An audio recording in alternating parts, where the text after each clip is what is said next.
ECG to block annual losses of 1.6 billion illegal connections instead of asking for tariff increase.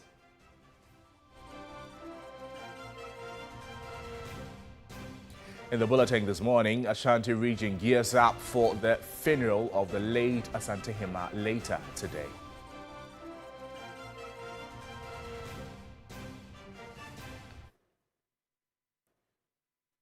Welcome to the program. We're live also on all our social media platforms at TV3 Ghana. Let's start the morning from here.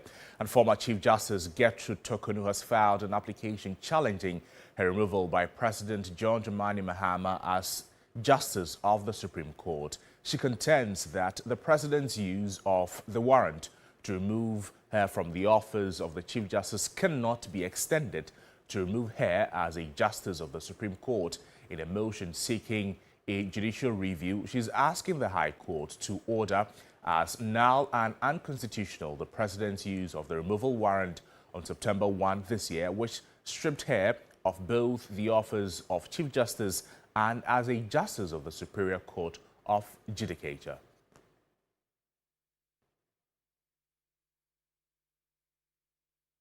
Meanwhile, private legal practitioner Martin Kwebu says provisions of Article 1461 are clear on what the law says about the dismissal of a Supreme Court judge, which she was. To be honest, the law is too clear for, another suit like this. You see, let's be very clear.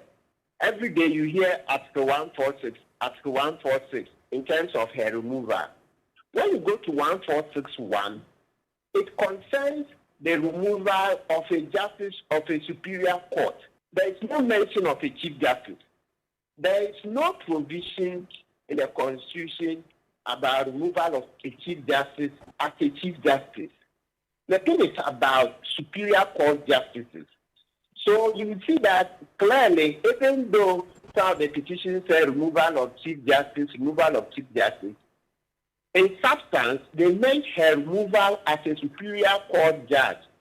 And once it's removed as a superior court judge, she cannot continue in office as a chief justice. Apart from 1461, which states the grounds on which to remove a superior court judge, you don't find any other provision in the Constitution talking about grounds to remove a chief justice. No. Okay. There's no other provision saying that if you want to remove a chief justice, the grounds are separate. No, they've made the grounds for superior court judge because it's clear to them that the chief justice would necessarily be a superior court judge. So whether you are removing the person as chief justice or you are removing the person simply as a superior court judge, which includes the Supreme Court, it is still the same 1461. Okay. Those things that have been proven. And still in the courts, but away from that story, Ghana's deportation agreement with the United States has now brought about a fresh wave of lawsuits, this time from the deportees themselves. 11 West African nationals have taken legal action against the government of Ghana, challenging their transfer from the United States under the controversial agreement. The applicants, who are Nigerian, Togolese, Gambian and Malian nationals, say they were secretly removed from the U.S. detention centers earlier this month, despite having previously secured protection against deportation from American immigration courts. They claim they only discovered later that Ghana was their unexpected destination since their arrival on September 6. Now, they say they have been kept in military facilities, denied proper access to family members and held for more than 48 hours without any court order. The suits filed before Ghanaian court include a habeas corpus auction questioning the lawfulness of their detention, a human rights case alleging violations of their liberty and administrative justice, and an injunction seeking to stop any attempt to send them back to their countries of origin. Government has meanwhile maintained that the individuals are in Ghana only on a temporary basis and that arrangements are being made for their return to their respective countries in line with the agreement with the United States.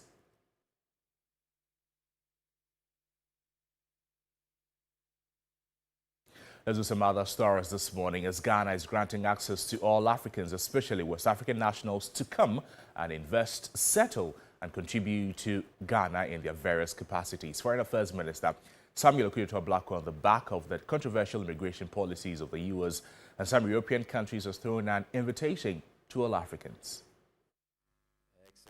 The Foreign Affairs Minister was speaking at the 2025 edition of the Diasporan Summit, which is targeting Africans across the world to visit Ghana in December for the summit, which aims to tighten the Pan-African bond. This comes on the back of a recent national debate about why Ghana welcomed 14 deportees from the United States over their immigration status. So we send a clear message to all Africans in the diaspora. Any government that you feel is violating your rights, is maltreating you, and makes you feel unwanted, declares you an alien, and does not want you to feel at home, please know that Ghana is ready to receive you. We are, with open arms, ready at all times to welcome you to our safe, beautiful, and hospitable country. You can always consider Ghana home. For his part, Kofi Ochiri-Daku noted that the invitation thrown to the diasporan community goes beyond remittances. In 2024, remittances alone exceeded 6.4 billion.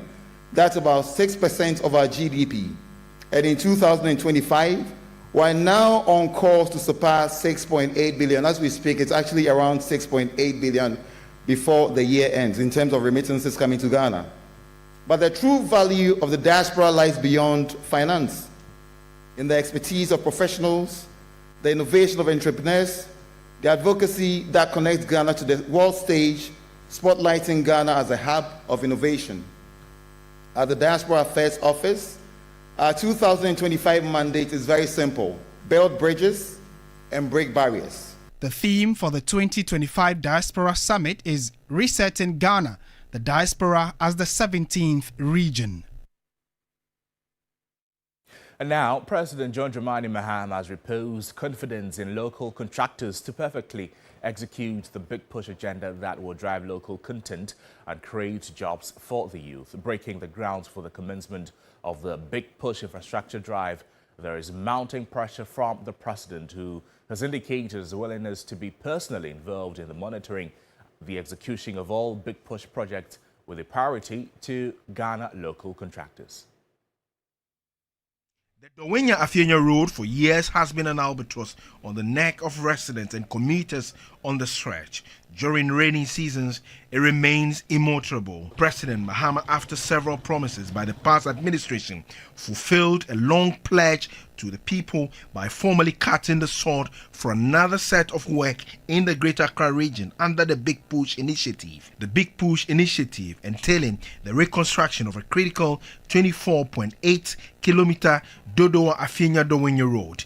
The project involves the reconstruction of the 24.8 kilometer main corridor along with 3 kilometers of selected town roads along the route. Upon completion, the project is expected to significantly improve traffic flow, ease the burden on commuters and motorists, and drastically reduce travel time in the area, thereby boosting economic activity. The president has thrown his executive weight behind the contractor Oswell Investment, one of the few contractors who has remained on site despite government indebtedness to him. Now, the contractor on this road, as I said, is Oswell Investments Limited. And I can say with my hand on my heart that he is one of our best local contractors. We also have the ongoing Adenta-Dodowa Road dualization. We have captured that under the Big Push. I think that's one of Oswald's projects too, Adenta-Dodowa Road. The good thing is he works with speed. He works very fast, but he doesn't compromise quality. And so I want to assure the people of Dodowa-Afienya-Dowenya that you have on your road one of the best Ghanaian contractors doing your road. Firm conviction of using modern technology and working to schedule, Oswell Investment Limited says there's no room for failure from the local contractors. The project is to last not more than 24 months non-renewable, the president had intimated. Komla Kluche, TV3 News, Afienya. And now from the road to the rail line, Minister for Transport Joseph Nikwe has announced that the Tema-Mpakadan rail line will begin operations from October this year after the coach was involved in an accident during the first test drive. A second test drive was completed yesterday. Minister of Transport announced this when he took his turn at the government accountability series at the presidency in Accra. We have done test run on the Tema to Mpakadan rail line, and it ended yesterday. And so by 1st October, God willing, we will start the first operations from Tema to Mpakadan. We are finished with the test runs and everything is set for us to start operations from Tema to Mpakadan. So 1st October, maybe with our first trip, we will invite all of you to witness how that rollout will take place. Now, the journey to Bremai begins. Markets, the shutdown in Kumasi is in place. In about a few minutes from now, most activities in the Kumasi metropolis will come to a standstill to pave way for the necessary rituals which precede the burial of the Asantehemaa. The journey to Bremai is a sacred event which is strictly blocked from public view. Williams Evan Sinkum has filed this report. Per tradition, the Asantehemaa is the custodian of all major and satellite markets within Greater Kumasi. On Thursday, September 18, all markets will not operate, meaning buying and selling will halt. This is to honor the journey of the Queen Mother of the Asantes. Kropo is one of such affected satellite markets. It is closed to the final resting place of Nana Konadu Yadon III, the late Asantehemaa. Some of the market women we engaged say some customers have bought in bulk to stockpile as they stay indoors on Thursday. Sales was low recently, but since the lockdown directive, it has picked up.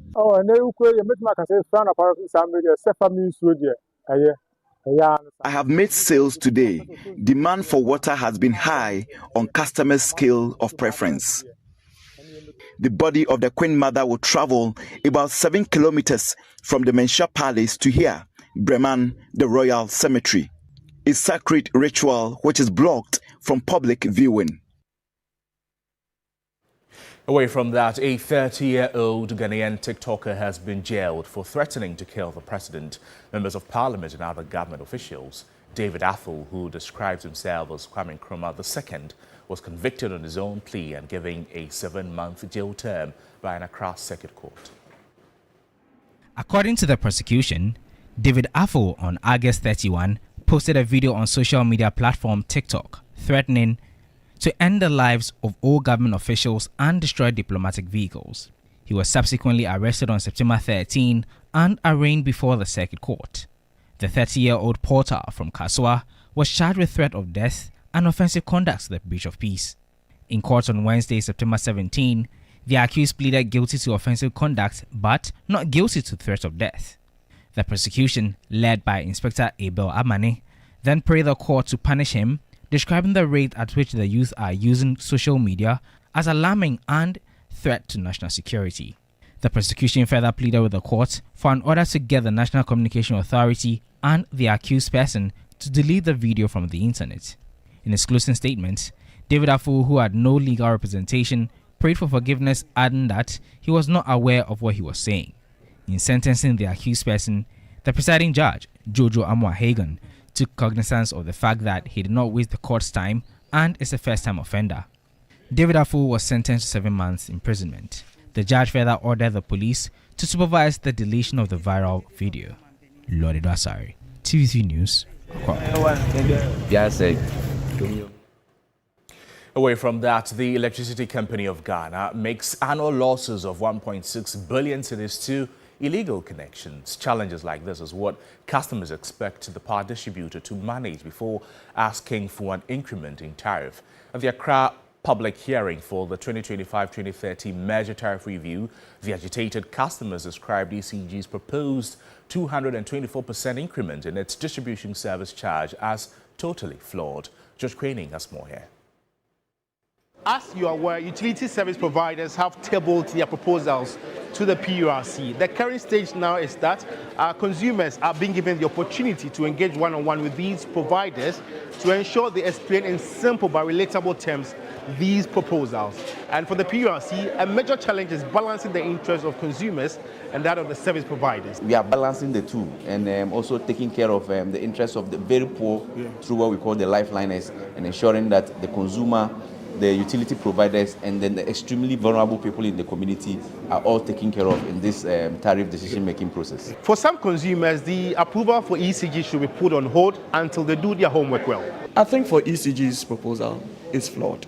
We do not have to accept that one until we get good service from them. When you call them and they are to attend to things for you, they'll be giving you excuses. We are at PS Global. We are at this place. You get to PS Global, and people at PS Global also complain that when they call ECG workers to attend to them, they tell them that they are in court. And you want an increment? No. We've suffered for long. They have not been fair. These meter issues is everywhere.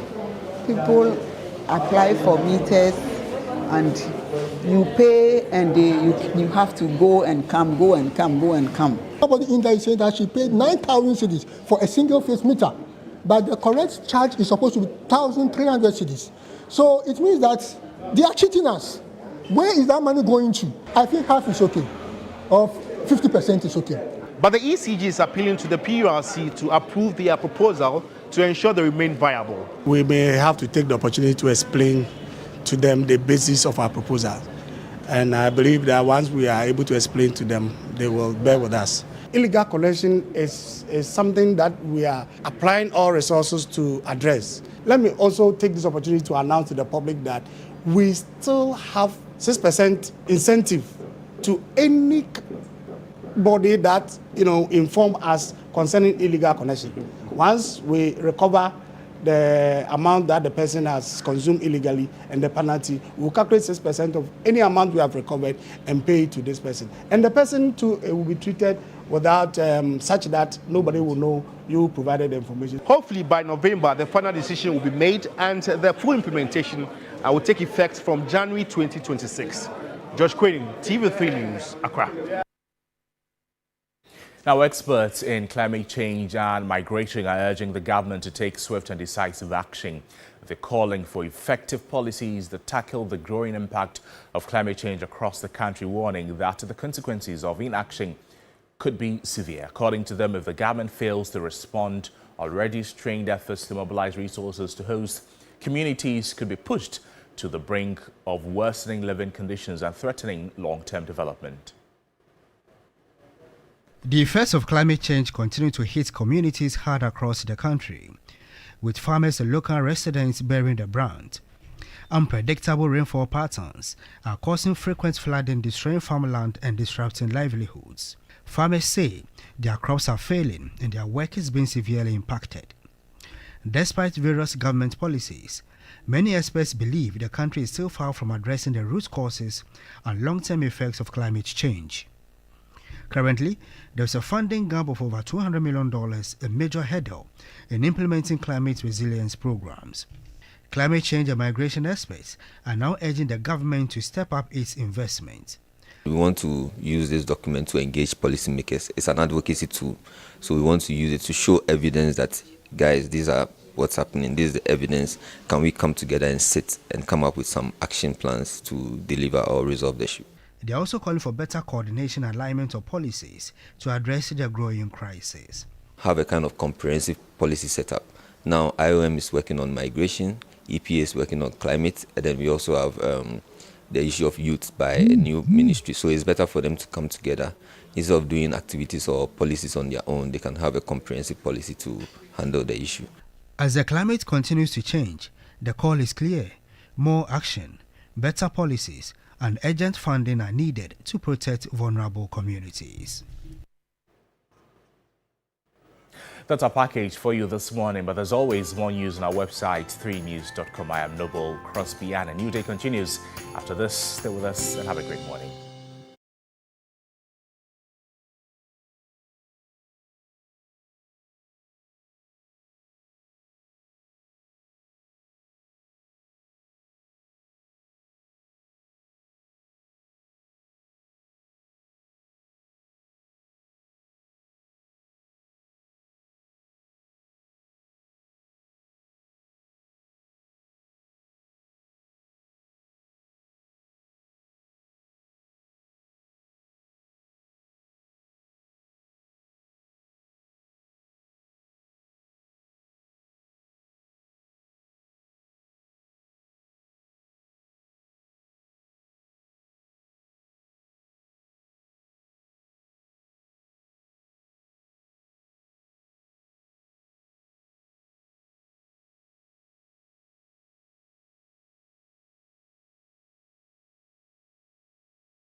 Okay, I'm impressed. This is a very good song. I mean, it was very controversial at the time it was released. Actually, there was actually a song by the Lynx guys. It was killing the game. Okay. So a part of the song, you heard him ask that, "Yes, hip life." Then he was like, they have a short insert where the guy said that how could it be dead even when there was one studio. So this song was like a response sort of. It was a big deal back then. I remember the song. Yeah, but all of a sudden, I mean, hip life. Okay, can we say it is dead now or not? Well, I don't want to get into that. Yeah, because now we barely talk about hip life. I mean, it's more of but I think it was really nice. Listening to this song, it sounds very ageless. Like you can listen to it anytime and still dance to it. Yeah. So anyway, you succeeded at impressing me with your rap. So yeah, let's see. I mean, our viewers we'll take it to another level. I mean, but another time we'll do it again. Yeah. Yes. I mean, good morning to everyone. It's good. It's great to be back again. Yes. Yes, we are continuing with the black because of the Asantehemaa. Exactly. Today, I understand, is the final day. Yes. Today is Thursday. Yes. Yeah. So yesterday, did you see the colorful events, the videos? Oh my God, it was just amazing. I was actually impressed when we were on set. That video that we showed when we interacted with William Evans Inkum, the two for dancing and those confident moves, I just loved them. And later, when I was monitoring all our social media platforms, I saw the videos of, different display of cultures there. The dressing, even there was a man who, I don't know, he had this black powder, whatever, on him, and he had a foul that he was. That's the brafo. That's the brafo. Oh, yeah. I see. Yes. They are okay. The song we had, there was a brafo in it. Yes. The brafos are the executioners. Okay. Yes. We don't know if they still do that, but there's actually a video of that man. Yeah. Today they are saying that around the burial period, no one should go out, and he was warning that. Yeah. And I think yesterday I saw that story. Yeah, he was warning. Yeah, exactly. That's the brafo. That's the brafo. He had the knives. That's why he had the knives. Yeah, it was quite. That kind of fearful, aura around the person. Quite interesting. I also saw another man on a horse. He was actually, the horse was dancing the adua. Are you kidding? Yes. I'll find the video and show you. Oh. The horse was moving in a certain way, then the horse lifts. It was beautiful. I think it's been a beautiful ceremony. I mean, it's a painful time for the Asantehemaa. Certainly. We must say, but all in all, the culture has been put together, preserved for so long. Oh, that's your video, your favorite video on the screen. Yes. And I saw a number of queens from different parts of the country. Well, I knew some of them from Eastern region, and of course Ashanti region as well, all going to commiserate with the Asante Kingdom. So that's quite a beautiful ceremony. There was a group as well. They also came with, I don't know whether to call it a hat or something, but it's made of those dry leaves thing, and there's nothing underneath it. They open it upside down. Yes. You don't see anything underneath it, but then they turn it upside down. All of a sudden, it's moving on its own. Oh, wow. Yeah, like there's someone under it. Oh, yes. I saw that too last night. Yes. And this morning when I was at makeup, a lady was showing a video of people from my Igwekrum, also in the Ashanti region, and that display was equally beautiful. Hopefully we have that video and we can play it for you to see. Very beautiful. Yeah. I mean, so at some point we'll cross over, shortly actually, we'll cross over to the Ashanti region. William Evans Inkum is there for us.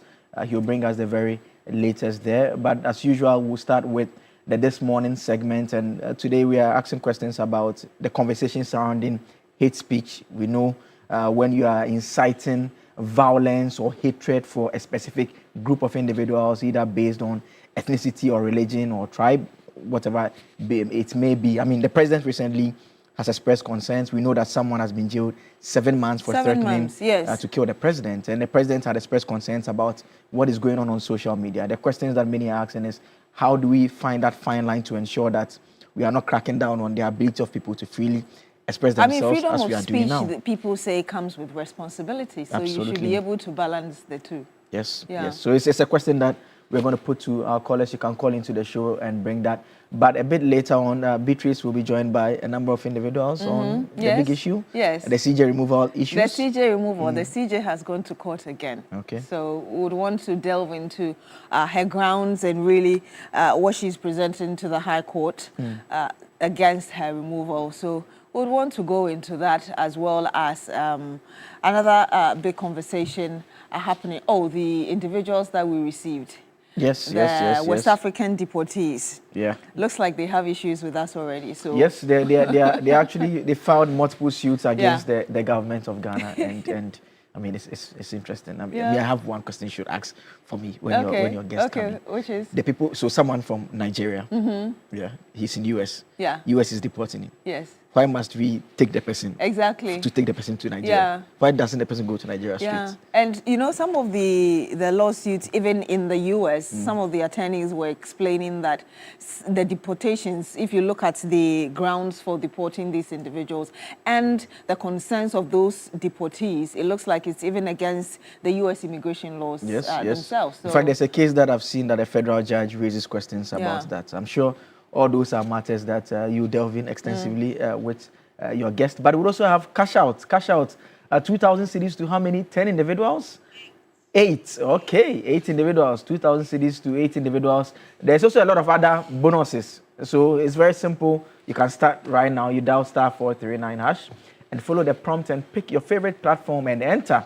And you get a chance to win 2,000 cedis. That's the minimum. There are other items, other bonuses that will come up your way. So that's how we take on with the show at this point in time, and we are going to begin with this morning segment right now.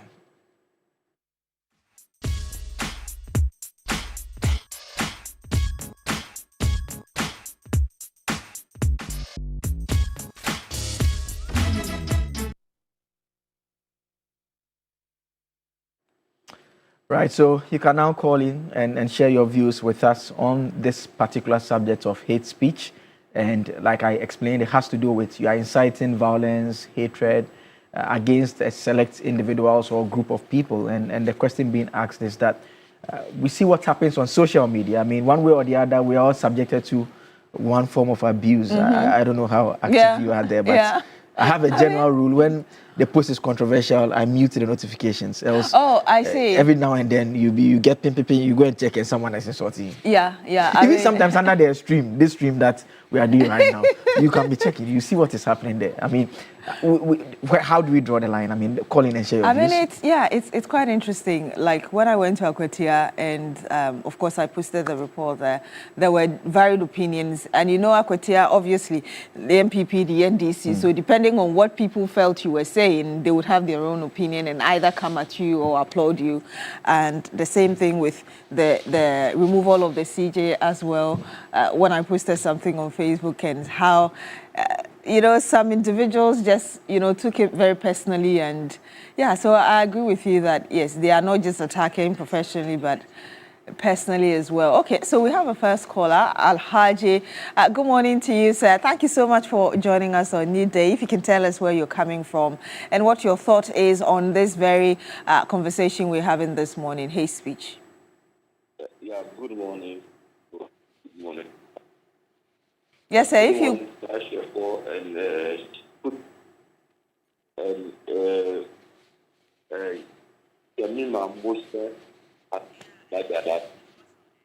and chairman of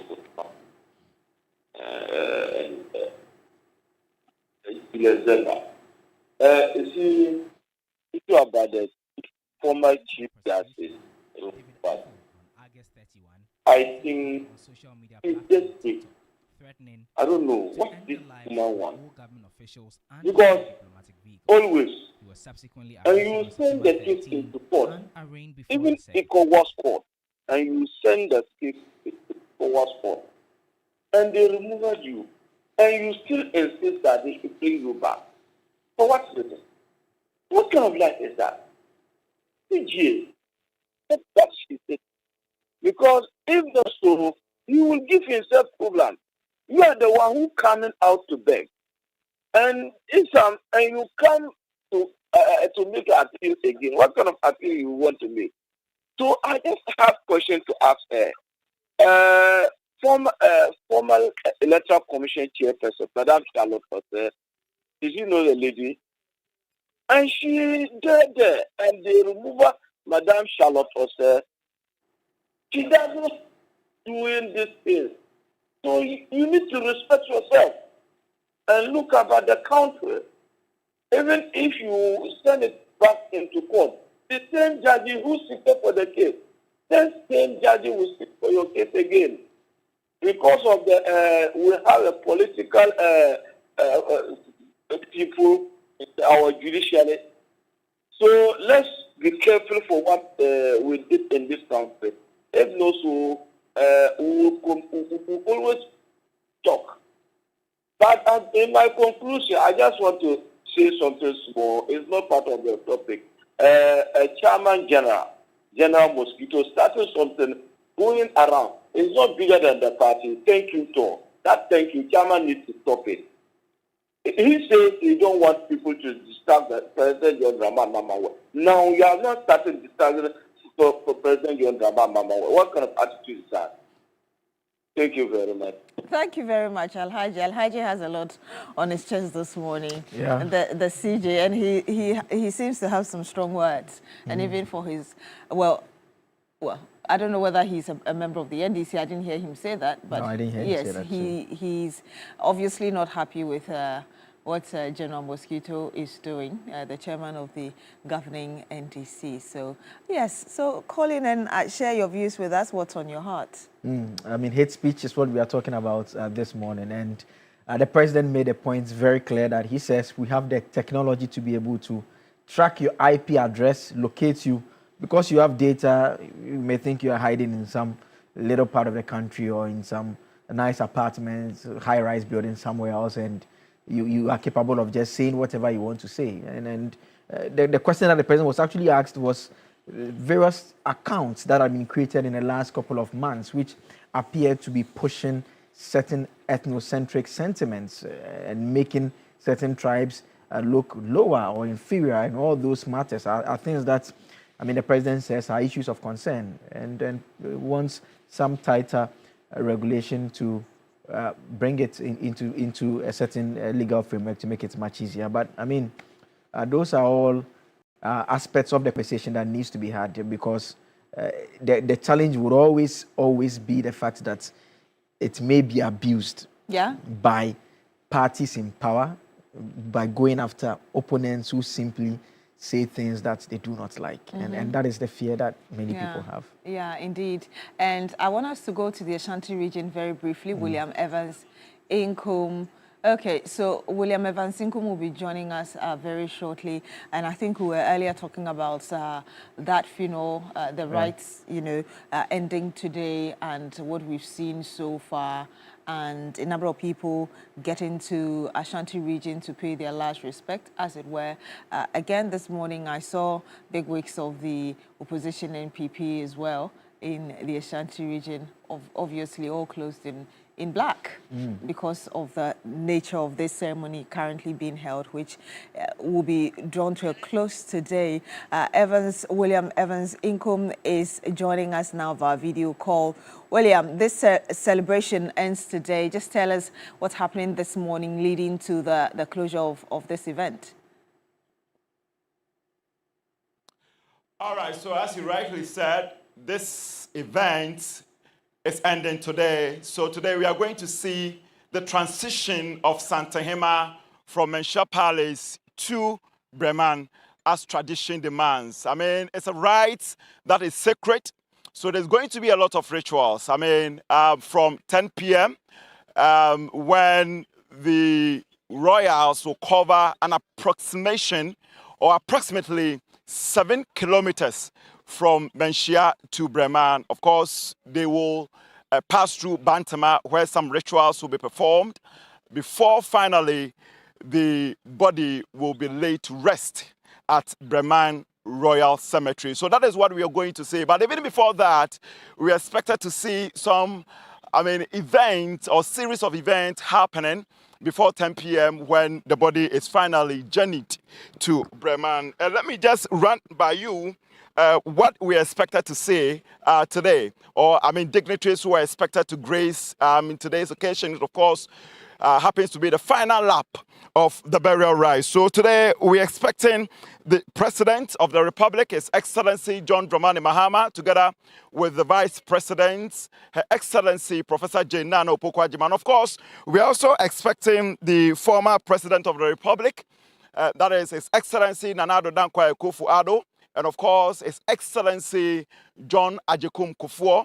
And of course, also the former Vice President of the Republic, Dr. Alhaji Mahmoud Bawumia.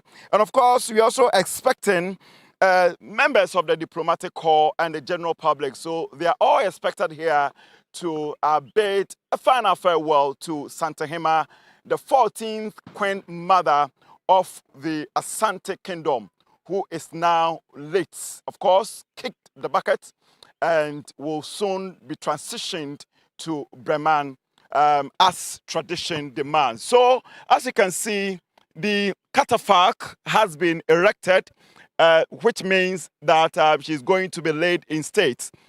But the difference here is that we are not going to see the body. That was done closed doors. I mean, from Monday to Wednesday, I mean, a few people had opportunity to see the body and then pay their last respect to the 14th Queen Mother of the Asante Kingdom. So the casket will be raised on the catafalque, and then, I mean, people will file past. There's going to be burial service. I mean, there's a staunch Christian who was worshipping with the Savior Church of Ghana. So there's going to be a special burial service for her before other rituals, I mean, proceed. Then, like I said, the body will be transitioned to Bremen. So these are some of the things that we are going to say. We're not going to spend a lot of time here.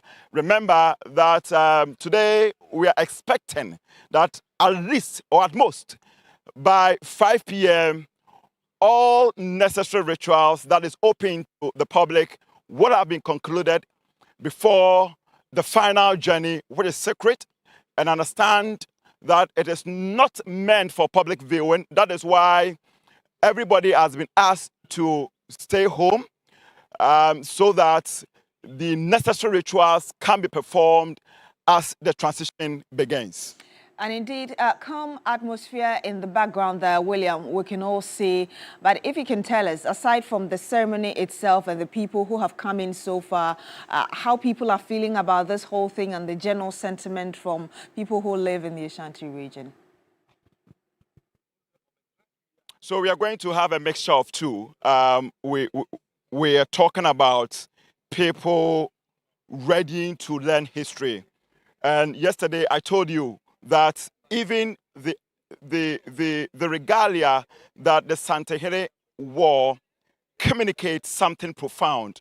So, for instance, yesterday he wore the kuntunkuni sedie, that is the sea bead. I mean cloth woven with a sea bead, with two adinkra. One is jinyame, and then the other one is emredane. Jinyame to wait only God, emredane. Time changes. I mean, his crown also communicated something profound, made of coat of spines, or if you like, quills from the porcupine or of the porcupine. It tells you the mood that the Asantehemaa, I mean, finds himself at the moment. I'm not too sure whether he's going to wear the same cloth or, I mean, we're going to see something different as far as his body language to the people is concerned. So that's a bit of history that I mean, that's a bit of tradition that we're going to learn. And of course, also being surrounded by over 70 paramountcies from 5 regions out of the 16 regions of this particular country.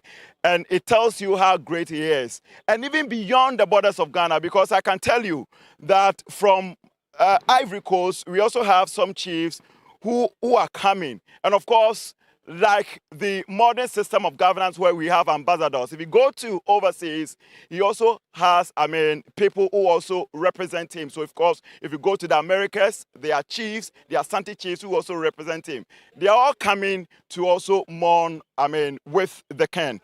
Beyond that, I mean, there are other family members who are also saddened by the departure of the Asantehemaa.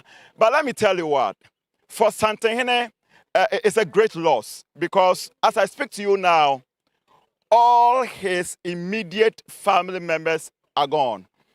The only surviving one was Napenin, that is Nana Yakonedu Yadom.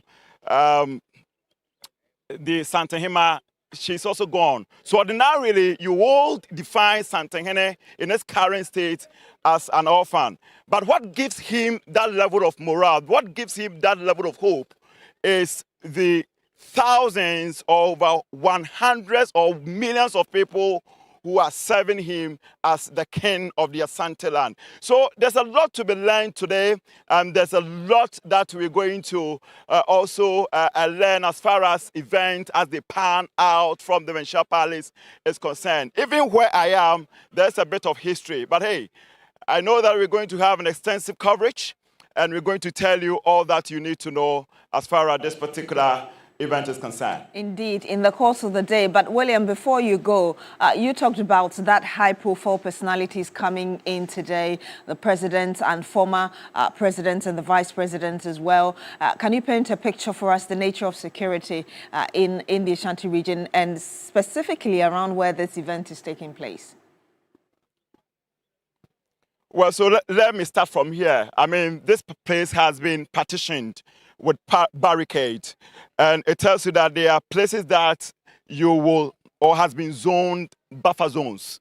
That is, you will not have access to it, especially if you don't have all access, accreditation. So, for us, we have some, and then there are few people who also have the opportunity to also go mount on that particular stage and then also greet the Asantehemaa as tradition demands. And it follows some level of security protocols. Now behind me, or behind this barricade, we are going to see a line of paramount chiefs who also serve under the Asantehemaa. And if we are talking tradition, this is the Nifa Foku. That is the name for the very distinguished chiefs who will be lined up here. So for instance, we have the Manson Kwantan Hene, the Totroso Hene, the Brekum Hene, and that is the Bono region, Huidiem, and what have you.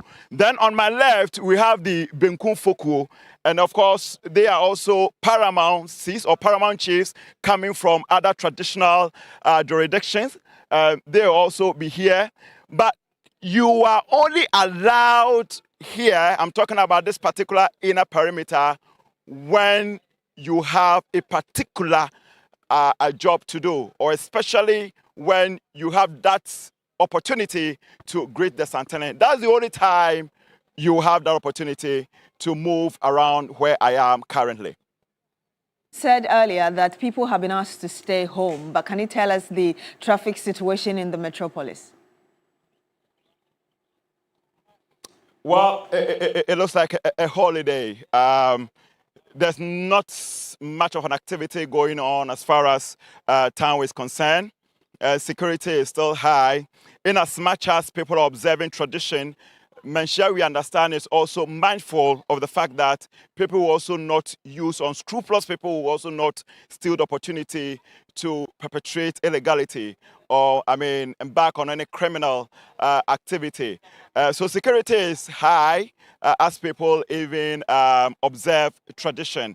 But there are other essential service providers who have been expunged from the list of people who are supposed to stay at home. For instance, government workers, they are still at post, but you have to wear your identity card to show that indeed you work for a particular institution that also require some level of essential service.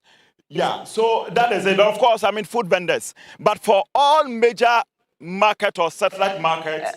William Evansinkum, we'll have to come back to you again. We need to cross over now to 3FM where Johnny Hughes is already on the Johnny's Bite. 590-162. And also big shouts to all the hardworking Ghanaian people, who are making sure that we're getting the economy back on track, that we're making sure that we're working so hard. And I always believe that it is necessary to sing the praises of people while they are alive and not when they are dead. The managing director of the Agricultural Development Bank is one of such people who is doing some great work. Mr. Edward Atusapon doing some good work leading the team, and you can clearly tell that the outlook and the output at the Agricultural Development Bank. Can we get this photo, please? At the Agricultural Development Bank is the fortunes of the bank are turning around, and I want to celebrate Mr. Edward Ato-Sapong this morning as we give him his flowers. Also, this morning we want to celebrate. Yes, that's Mr. Ato-Sapong's photo, please. Please put Mr. Ato-Sapong's photo on air for us so that we can celebrate him. Mr. Edward Ato-Sapong of the Agricultural Development Bank. This morning we're giving him your flowers, and I'm giving him his flowers because we have seen in the not so distant past a lot of state-owned enterprises, lots and lots of state-owned enterprises that have been literally run down.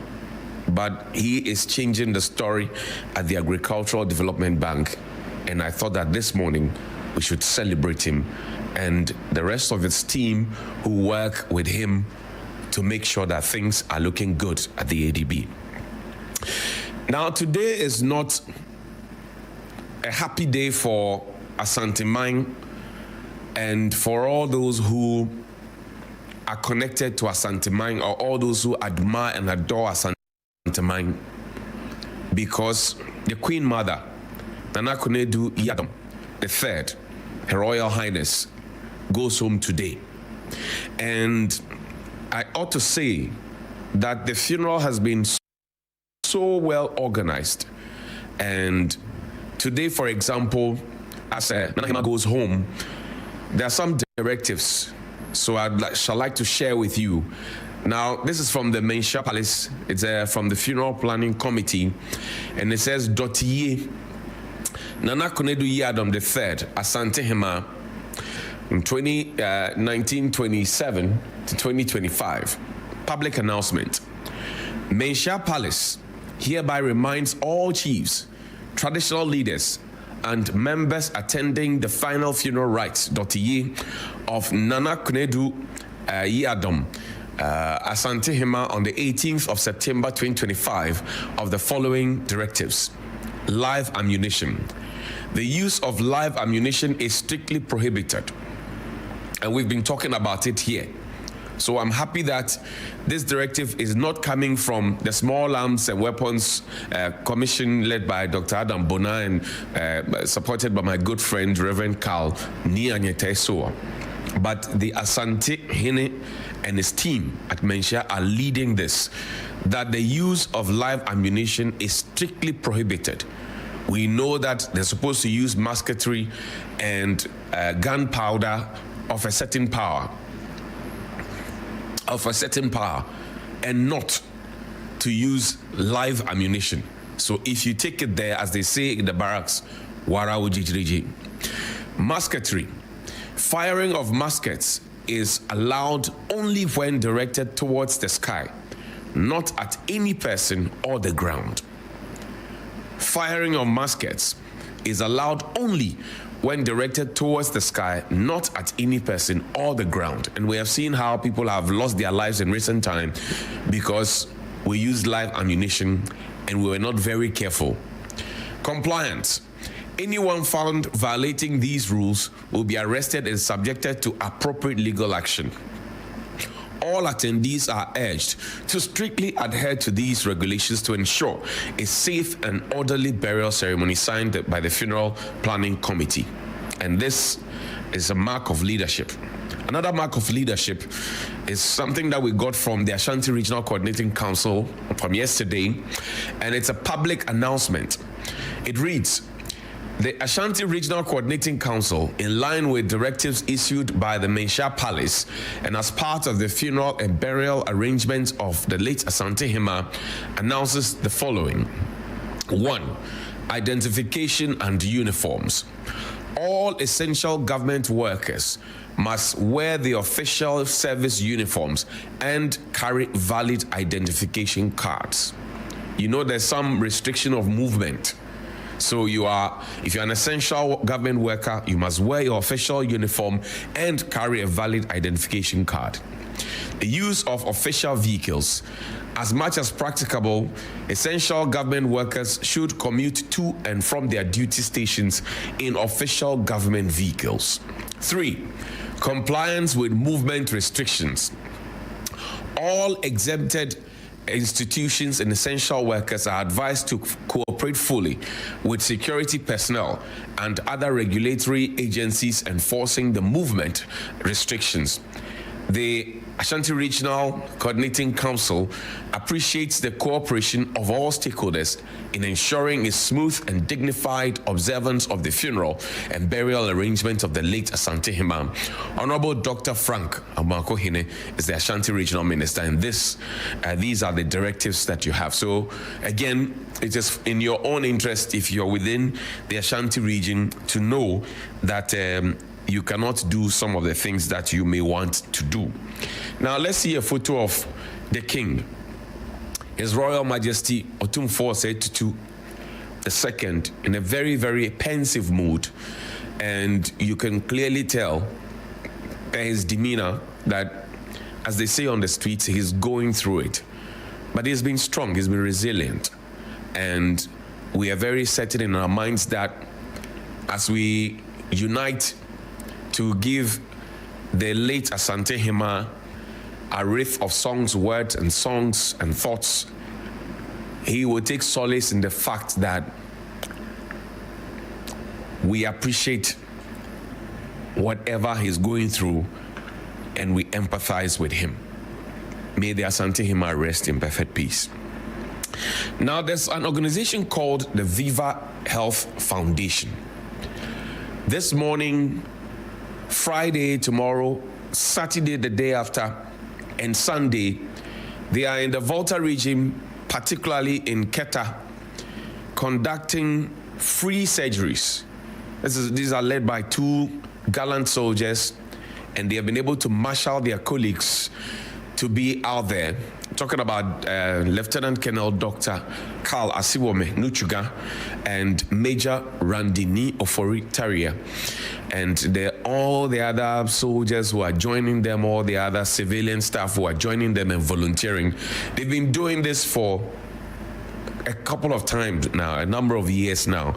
So these are happy people who got free health screening from them, and they got some medication as well by the kind donation of private citizens and some companies that united with them. So that's the team there. You see a nucleus of the team, right? There's quite a big team, and they will be in the Volta region this morning as we speak.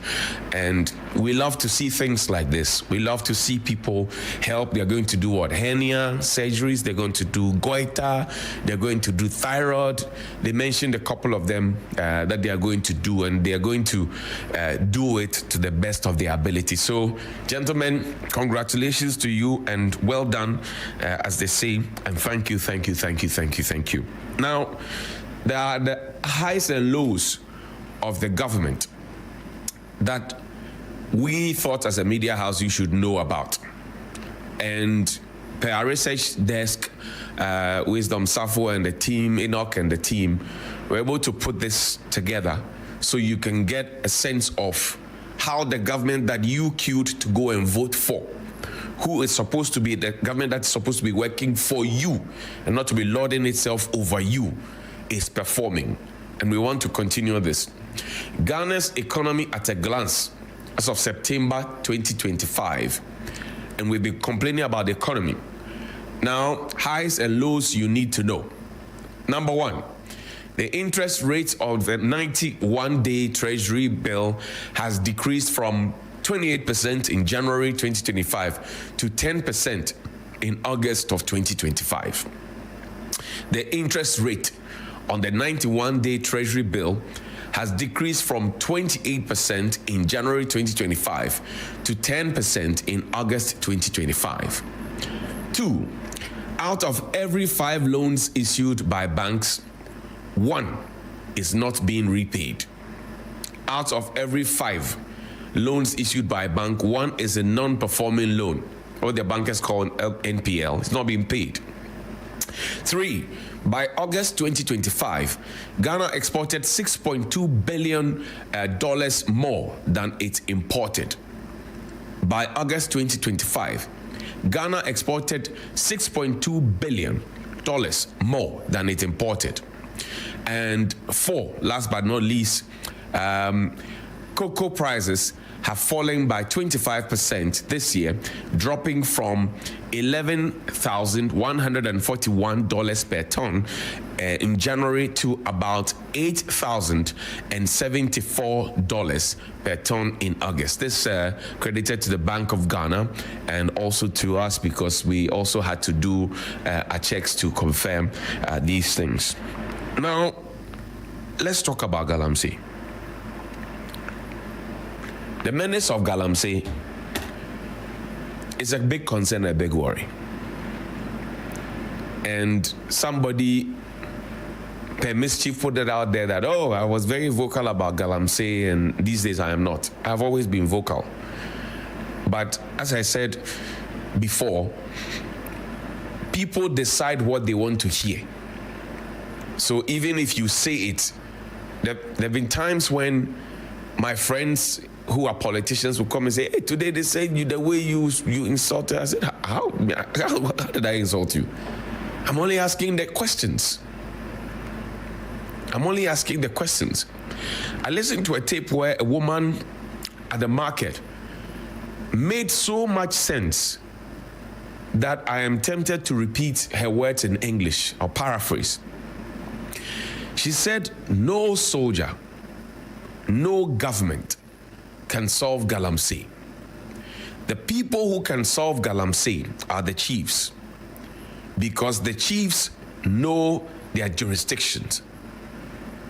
And the soldiers and the policemen and what have you, Blue Water Guard, name them, they don't know the extent of their jurisdiction. So if we really want to fight Galamsey, we should put it on the laps of the chiefs, so that even those who are complicit would know how to fight Galamsey. And the reason is simple.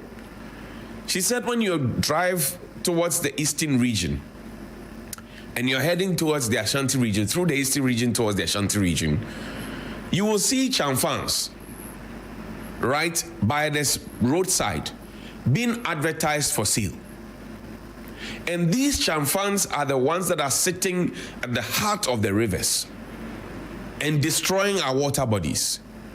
These chamfans are seated right at the heart of these rivers, and they are messing up everything for us.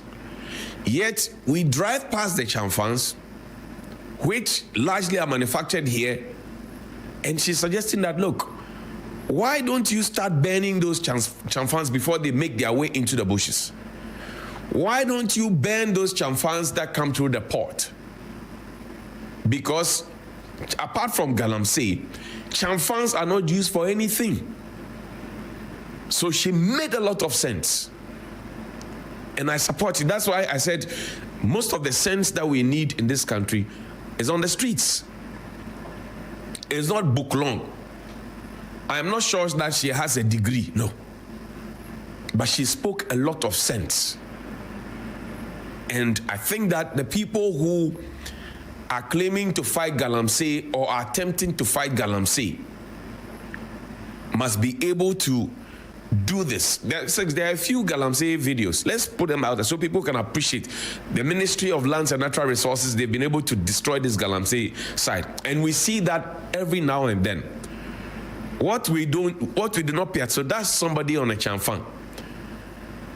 And these things, you see them. I've seen some parked at Inyinem. I've seen some parked around Osino. You see them by the roadside. And we know. What we have not averted our minds to is that while Ghana Water Company is spending more money, right, to treat the water that you have to drink for you, and Honorable Adam Mutawakilu, good morning to you. Stanley Mate, good morning to you. Honorable Adam Mutawakilu is the Managing Director of the Ghana Water Company Limited. While we spend more money through the Ghana Water Company to try and treat the water that you are drinking now, the mercury, the cyanide, and all of those things that are in the water. We are also spending so much money trying to feed soldiers and police and immigration officers and blue water guard, trying to buy them more ammunition and more arms, trying to maintain them and house them and all of that so they can be in the bush. So we are wasting money in creating the problem. We are wasting money in solving the problem or pretending to be solving the problem. It is a very serious conversation. And people say, oh, but if they stop galamsey, what will people eat? Before they started galamsey, what were they eating? It's just like the market women who always become single mothers. As soon as an assembly decides to do decongestion exercise, every market woman is a single mother and says, as soon as it starts. On other days when there's no decongestion exercise, when you hand the microphone over to them, they say, oh, as for me, my husband, he does this, he does this, he does that. You know what I'm talking about. Some of these soldiers, some of these policemen and immigration people and all of that, even their rent allowances are in arrears. Where to lay their head is a problem. They will be transferred, and sometimes for 6 months, 8 months, sometimes a whole year, they have not received a dime. And we expect that we will continue destroying everything so that they, a few people, a few greedy criminals will benefit. Look, find me the Osofo's video. The church has been speaking, has been consistent.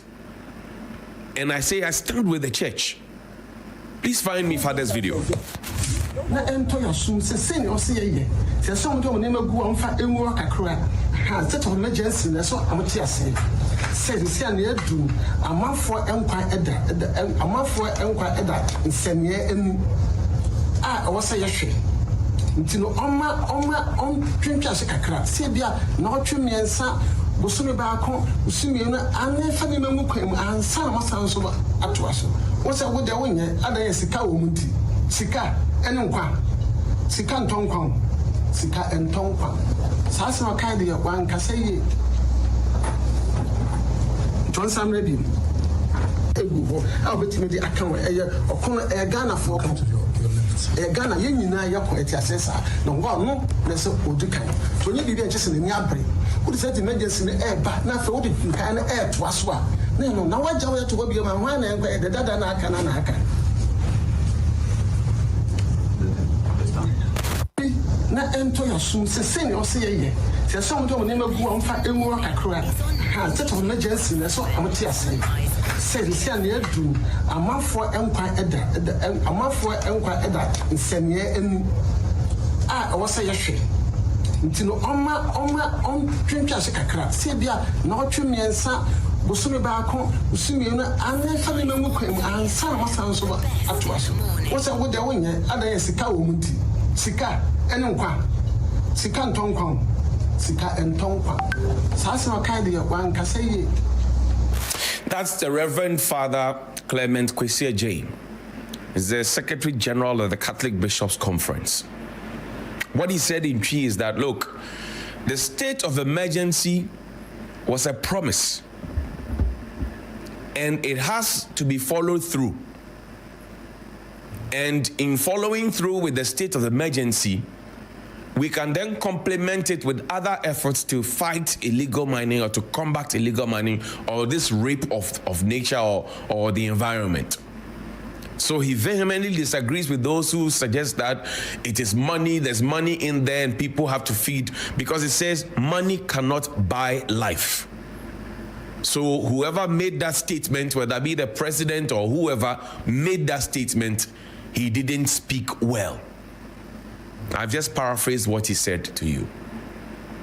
Now, good morning, Mr. President, John Dramani Mahama. Your predecessors were kicked out of office with a very humiliating defeat because they made us all realize that they were not fighting Galamsey. In the beginning, we, the media coalition, led by Togbi engineer Dr. Ken Ashigbe, he led us. People like Elvis Darko and the rest were arrested for protesting. Stop Galamsey now. We, the media coalition, we brought that. We were doing our fight. Things were looking up, or beginning to look up. Then the government said that we will include ourselves. So it's not a big deal. It is your job first of all. We have the space. So some of us, if you go back to the tapes from 2017, even before that, if you go back to the tapes, on TV3 Newday, when I was the host of Big Issues and a co-host on TV3 Newday, you find the tapes every morning. On the paper review segment, I spent some time to talk about Stop Galamsey. Go and check. So I didn't start talking about it now. The track record is there. The facts are there. We spent time every morning. Sometimes you put it to the panelists and they will tell you, etc., all these things. Then we started with the cliches and the names and branding and rebranding. Operation Vanguard, Operation Galamstop, Operation Halt 1 and 2, renewed fight against Galamsey. Our cabinet decided that we should not go into the forest reserves to go and mine. That was wisdom. A certain team of ministers left their office and they decided to do the direct opposite. They took a legislative instrument to Parliament to allow for forest reserves to be mined in, and our Parliament sadly passed it. It's a political class also that failed us. Then we set up an interministerial committee against illegal mining, led by the venerable Professor Kwabena Frimpong Boateng, one of the best surgeons the world has ever seen, coming out of Africa and particularly Ghana. He put together a report. In that report, he said almost all the ministers, 10 ministers, 10 cabinet ministers who were supposed to help him to fight Galamsey, almost all of them abandoned the ship, the jump ship. In the second term, when that interministerial committee had been quashed, 3 of those ministers who was part of the situation at the time, trying to be part of the interministerial committee, they were in Western region and Central region, looking over the brown waters and telling everybody that they are now trying to understand the problem that they made us believe they were fighting over the last 4 years. As if that was enough, the president at the time stood on platforms to declare people not guilty. Now, if I am the police and the president who appointed my boss has gone to say that somebody is not guilty, do you expect the police to come and say otherwise? And you know how our country is. So, Mr. President, your predecessor promised to put his presidency. He said, I am determined to put my presidency on the line. Or I'm prepared. In fact, the words he used were, I'm prepared to put my presidency on the line. Was the presidency on the line? You have not made that bold statement. What you have said is that state of emergency, and your people around you at the time during the campaign were the ones championing the state of emergency conversation and mounting pressure on the previous government. So you cannot come into government, please, respectfully, to now be doing slow tactics about what you promised the people. The anger with which Ghanaians voted in the past will be visited on your party if you do not stand firm to end this once and for all.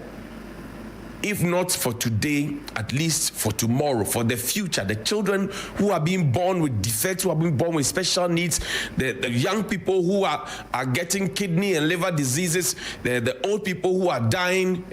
You need to take a bold decision now. Damn the consequences.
And you're still here on Newday on TV3. Welcome to The Big Issue. My name is Beatrice Edu.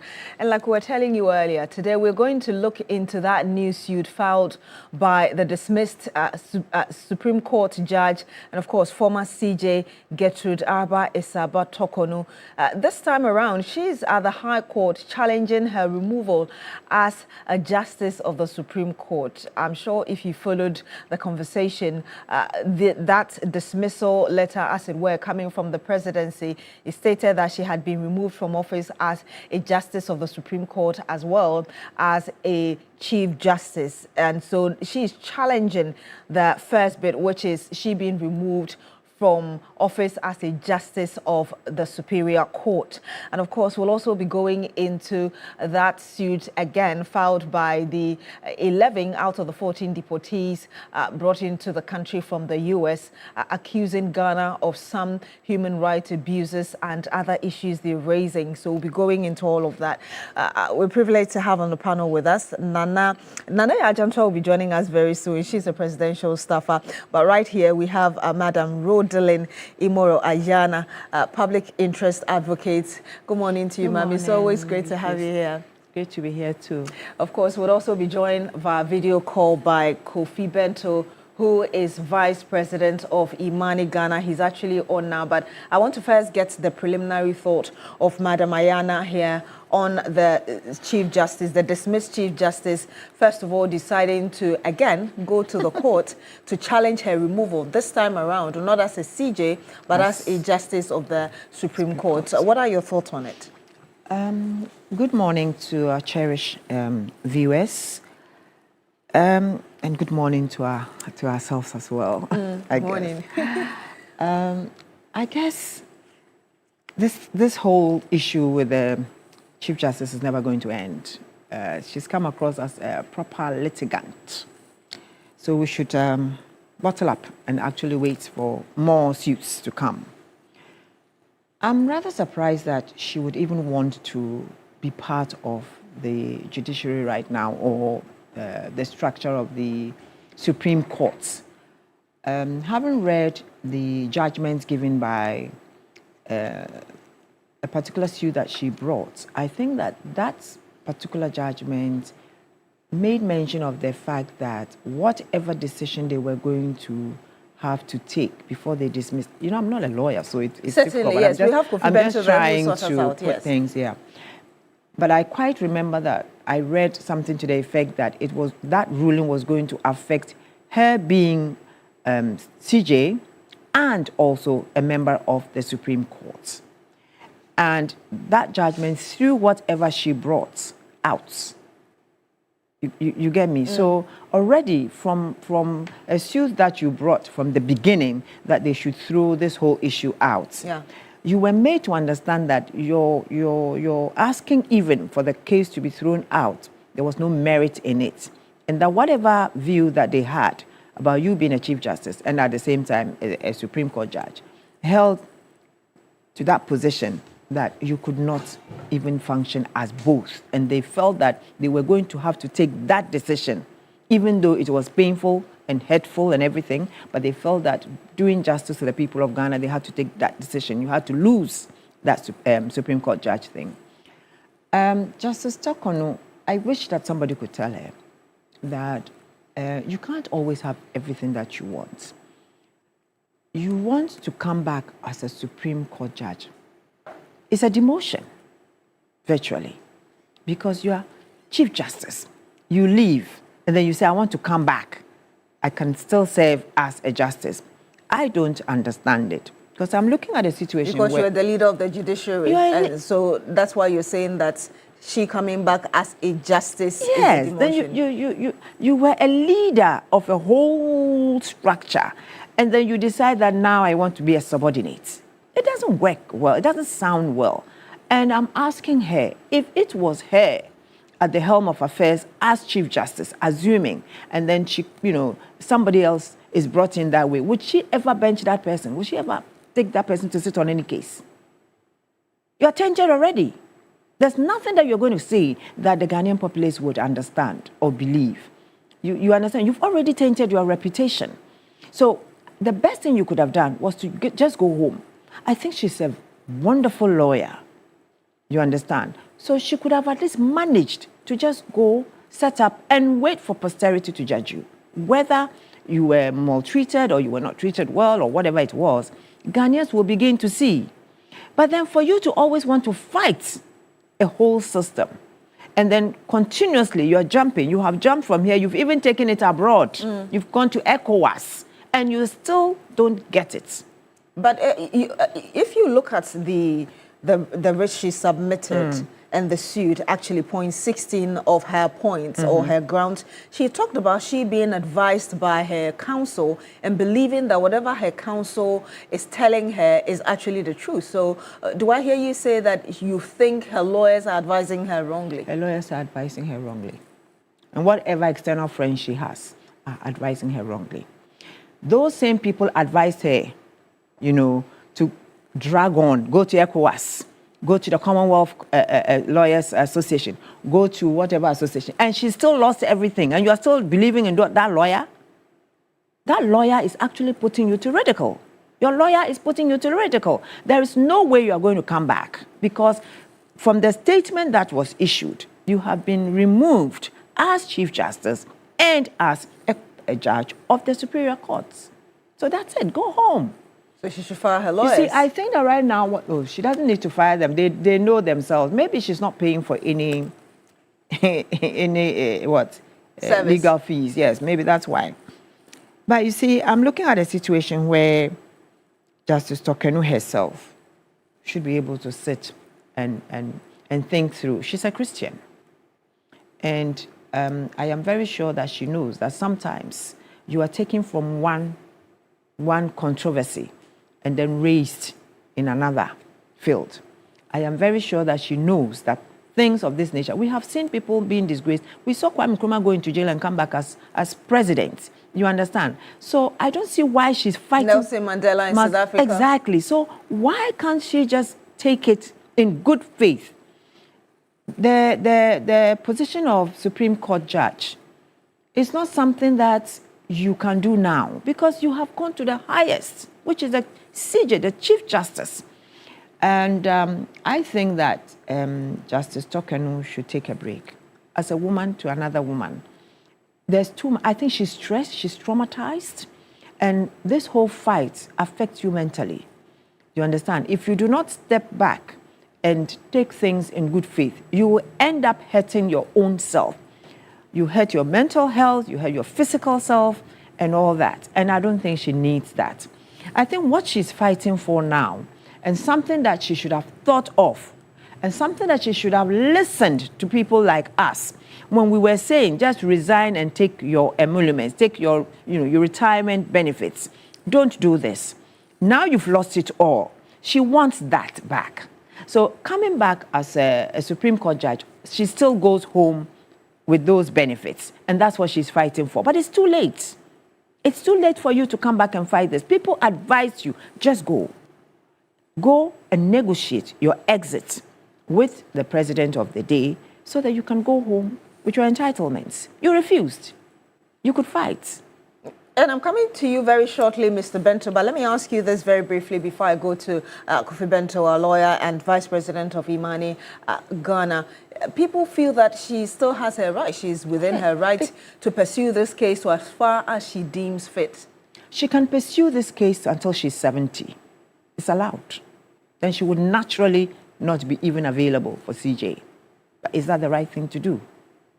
At this moment in our lives that we are trying to reset a country, we are trying to redevelop our country or to develop our country, we are trying to get jobs. We need that peace of mind. We need that kind of tranquil atmosphere to be able to do these things. And not every day get up and it's all litigation with one person. It is her right. She can continue to do it. No one is stopping her. But I'm saying, to what end?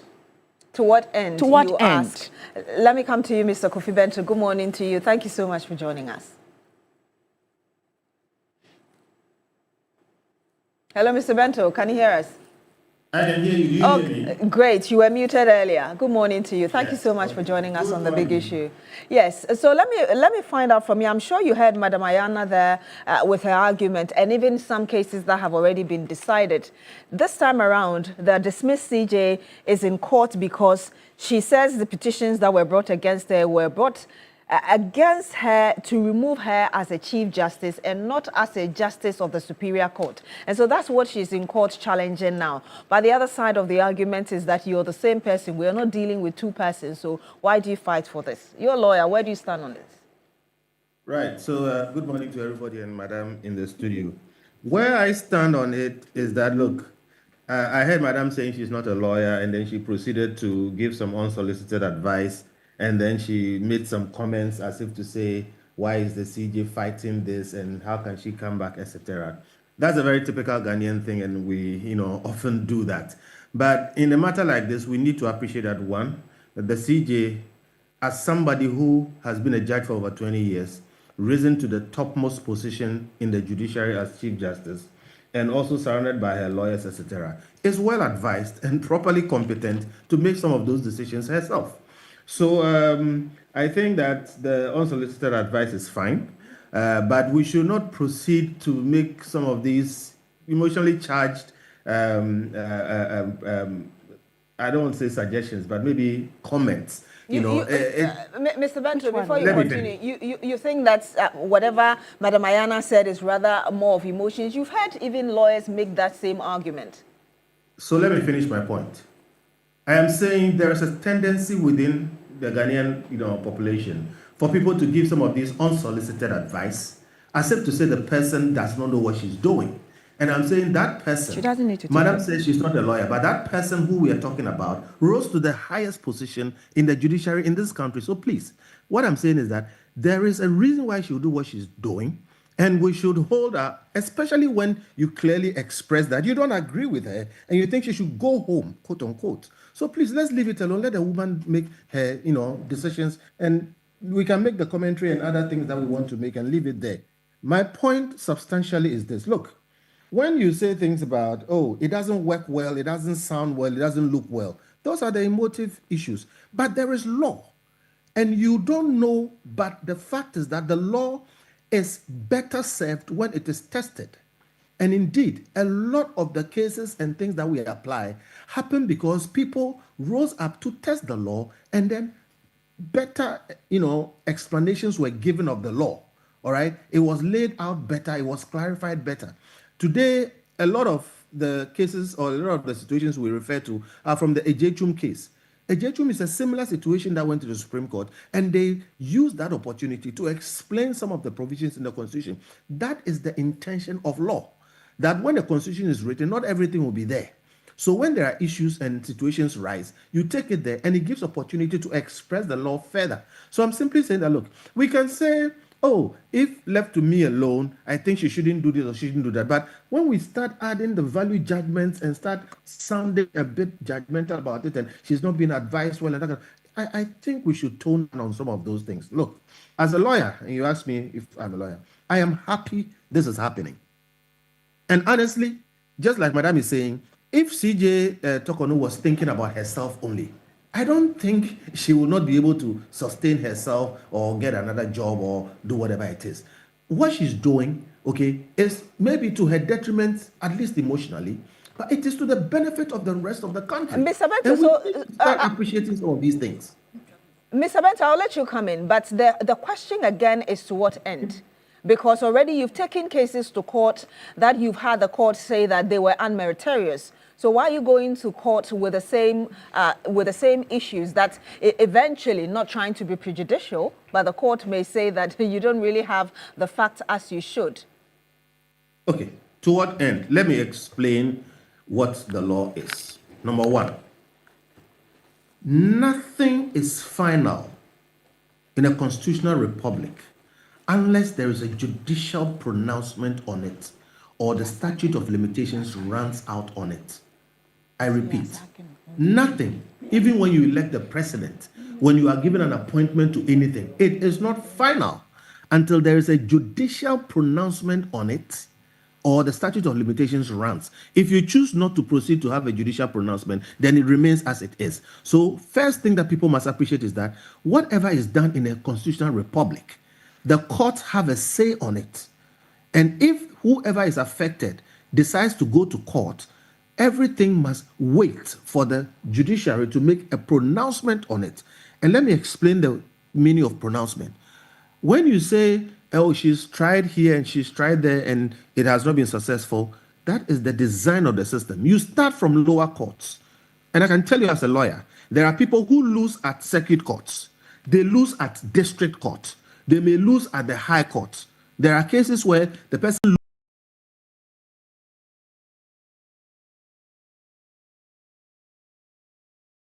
they lose at the appeals court, they go to the Supreme Court, and then they win. I can give you some of these cases, but I don't think it's necessary. But just take this from me. You can lose every way down the line and win at the Supreme Court. And even at the Supreme Court, there can be a review that can change some aspects of what has happened in the Supreme Court itself. In fact, the Supreme Court can depart from its own judgments in an earlier ruling. So please, let's get this right. This is the kind of system that we run. The fact that she's lost in an earlier situation does not mean it has run out. And until the judiciary makes a final pronouncement, it is not done. So that is why this is necessary. Let her get through and use all the resources available to her. It means that you dismiss even the argument of senior lawyers who have said that we are dealing with the same person. If you're removed as a CJ, you're removed equally as a justice of the Supreme Court. I will not use the word dismiss senior lawyers. Listen, again, when you go to court, you may be coming up against somebody who is 20 years senior to you at the bar, but you, that person. The point that must be made clear is that she has not exhausted the judicial remedies available to her. And to that extent, leave her alone to exhaust them. Those who have said the things that you are saying have expressed their opinions. And their opinion may well be the opinion of the Supreme Court. But until that is done, the Supreme Court is the place where the final opinions are given. So to this point, they have expressed their opinions. I have my opinions about the things that she's saying. And like I said from the beginning, if for nothing at all, this helps give the Supreme Court an opportunity to express itself on some of the matters that she's raising. And I'm telling you, some of the matters have very, very serious merits in the law and in reason. There's a lot of merit to it. But I'll leave the merit to the Supreme Court justices to do. So all the people giving advice and everything, it's all nice and well, but they shouldn't pretend that the woman is doing something which is improper. They shouldn't pretend that the woman doesn't know what she's doing. They shouldn't pretend that she's fighting for something she's already lost. It is not done until the final pronouncements are made. And that woman is supremely competent to make a decision. And you said people can advise her, but they should please tone down. They should tone down. You said that she has not exhausted the procedure in Ghana, yet she found it necessary to go to the ECOWAS court and now has decided to come back. How do you explain that? Because all of that is part of the process.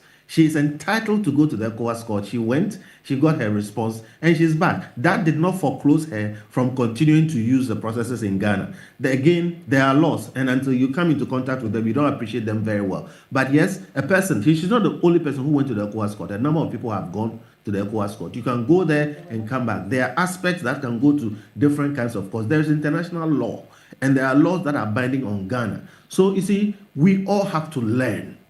You never know what you are going to come up against in the future and what will affect you or somebody close to you.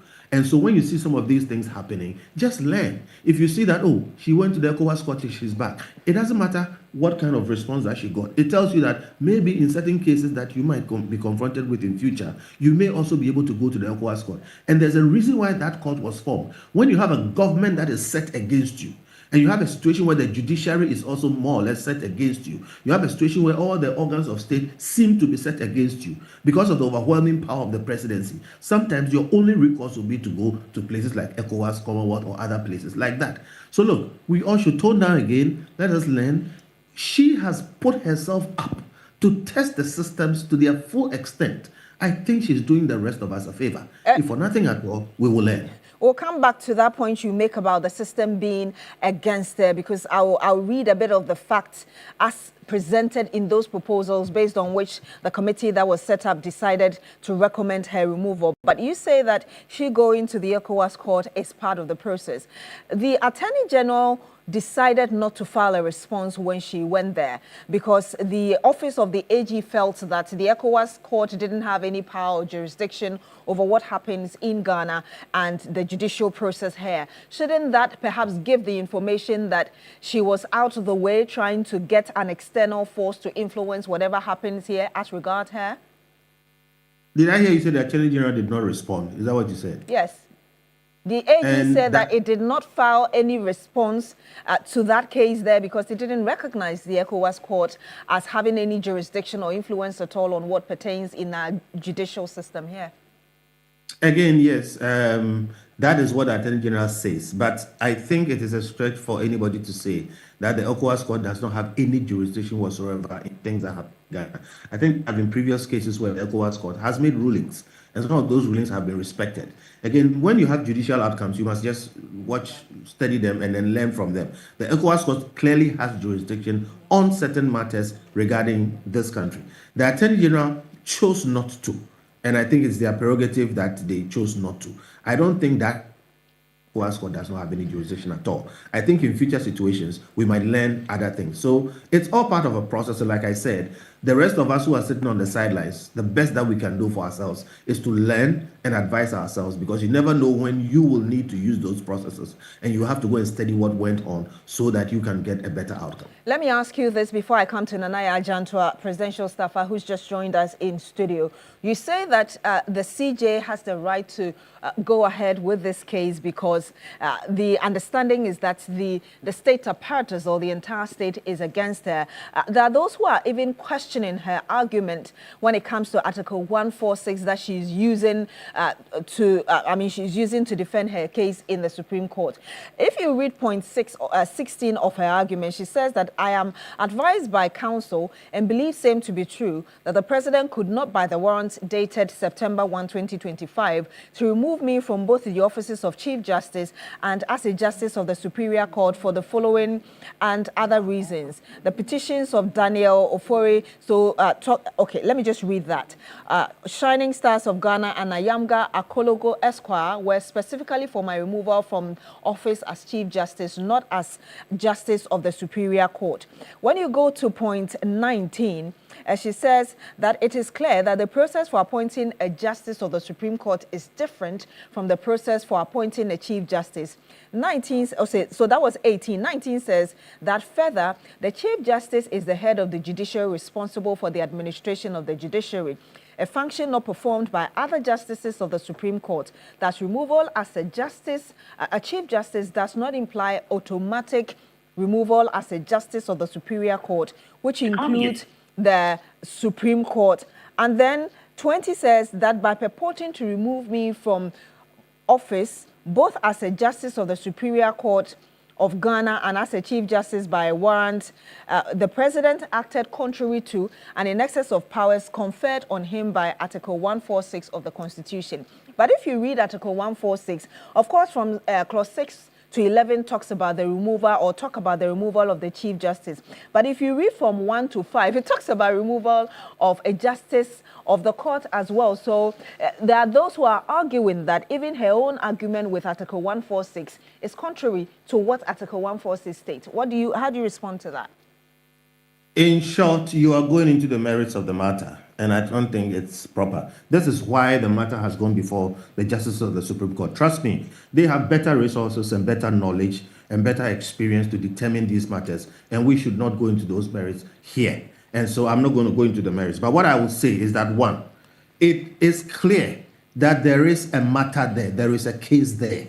All right. And let us leave the justices to take their time and go through the case. Let me just give you an idea why I say it is clear that there is a case there. And before I get there, you were saying that I'm saying that the whole state is set against that. No, that is not what I said or what I meant. What I said is that when it looks like, when it seems like, okay, all the organs of state are arrayed against you, then you may have to seek help from elsewhere. And there are times when it gets to that position. You have a situation where the judiciary, which is an arm of government, is the one that is arrayed against her, so to say. And the action is coming from the presidency, so to say. So you have a situation where two arms of government, all right, more or less look like they are arrayed against somebody. You get into some of those situations, okay? And when those things happen, you may have to resort to some other facilities that may be available to you. Now, to the substantive issue. Listen, there is the position of a superior court judge, or to that extent, a Supreme Court justice. And there is also the position of the Chief Justice. Those are two separate positions. And if you read the law itself, the law separates them. You go for vetting to be a Supreme Court or a Superior Court justice, all right? And you go for vetting to be a Chief Justice. The law itself sees the difference in the two. The Chief Justice has administrative and other functions that she performs that no Superior Court or no Supreme Court justice ordinarily performs. So there's a difference there. When it comes to the removal process, look at the Constitution itself. There is a difference there. There's a different bullet for removing a Superior Court justice and a different bullet for removing the Supreme Court justice. I can go on and on and on. But the point I'm making is that there is merit to this case. And that merit is not for you and I to determine. It is for the Supreme Court justices to take a hard look at and then make their determination based on their knowledge and their competence and experience. Let us leave them to do so. Those of us who are commenting on radio, let us appreciate that she has done the right thing by taking up the issue, because all of us will benefit whether she wins or she loses. And we will be the better for it because our Constitution will be explained better, expressed better, and some of these dark areas will be elucidated further. So, to the extent that she has taken it up and she has not broken any law to do so, I think she must be commended for the fight. The other issues, rather, which worry me are that, see, in a constitutional republic, like I said, until the justices make a final pronouncement, the matter is not finished. That is why we have things like injunctions. And when these matters are before a court, especially the Supreme Court, the parties must hold their hands. So you may say so, and other people may believe so, and all kinds of things may be said about the fact that, oh, the president has removed her, and yes, indeed, she has been removed. I think that until this matter is really finished, we should all refrain from saying some of those things. We can say them as a matter of, discussion, but the truth of the matter is that there is a possibility, which is more than 0%, that it can be found that she was not removed properly. And when that happens, there is a possibility, because that's a public office, that she can be reinstated. And in a proper constitutional republic, when these things are still being discussed, are still under adjudication, all the parties, and in this case, the presidency, must hold its hands, because the presidency is not the final arbiter in all matters. It is the Supreme Court. So the merits of the matter, let us leave it to the justices. But for all of us, if you send a matter to court, it is useful that these rules and procedures that the parties must hold their hand be respected by all persons. So let us wait and see what the justices say. But clearly, since the supreme law of the land, which is the Constitution itself, sees a difference in the offices of the Supreme Court Justice and the CJ, the Chief Justice, I think there is merit to these matters. Whether the merits are sufficient to arrive at the kind of outcome that she is looking for is another matter. But let us let this process play out. From one of our viewers for you, and it's because you mentioned that she can be reinstated, and Wisdom Gavor is asking whether, assuming she has been granted to become a Superior Court judge like she's asking for now, can she become a Chief Justice of Ghana again? And you already heard Madam Ayana talking earlier that as we speak right now, her image is already dented. So again, there are matters of law. And then there are matters of free conjecture. Okay, her image is dented. Oh, she should not be doing that. It does not look good. They are not matters of law. All right. And I am saying these things help expand the frontiers of our law and help explain our law better. It will be very useful to see how this ends. And like I'm saying again, when you hold a public office, nobody owns public office, not even the president. As different from a private, let me finish. As different from a private employment. In the case of a public office, where it is found that somebody removed you unlawfully, you can be reinstated even with back pay. So let us let these processes run through. As for our free commentary, When we make them, let us appreciate that they are free commentary and it is not law. The law is that you can be reinstated in public office if it is found that you were improperly removed. I want you to hold on, Mr. Bento, because I need to get the thought of Nanaya Ajantua, and then I'll come back to you for your final word before you take leave of us. Nanaya Ajantua, please. You're welcome. Good morning to you. Back to him. He's spoken for he needs to answer a particular question. Any question. Good morning, viewers. Good morning, Auntie. Good morning, Beatrice. Today, I'm saying greetings to my people in Ashanti region, and my condolences is my family, but I'm saying my condolences, and I will be there, but I have to come and finish this assignment. You know, everybody knows that Asantehemaa is gone, and Asantehemaa is in mourning. So this morning, I stand with my people, my family, to mourn our mother, who will be buried today. Beatrice, Kofi is not speaking again. He's spoken enough. Yes. Please go ahead with your point. And he hasn't said anything. He's saying somebody is emotive. Kofi is more emotive than anybody else. Kofi is my brother. He is more emotive. Everything that he's saying, he's putting emotions into it. I think what we're trying to do is to ensure that we stick to the facts without attacking individuals. Because I didn't think it was fair for him to describe. I did tell him that it wasn't fair to describe Madam Ayane's comments as emotional. So I don't think it would be fair for you to also describe his as such. Him because you see, the point is that he has no right to say that Auntie Ayane's this thing. Thoughts and contributions are unsolicited. What he's also saying might be unsolicited to somebody else.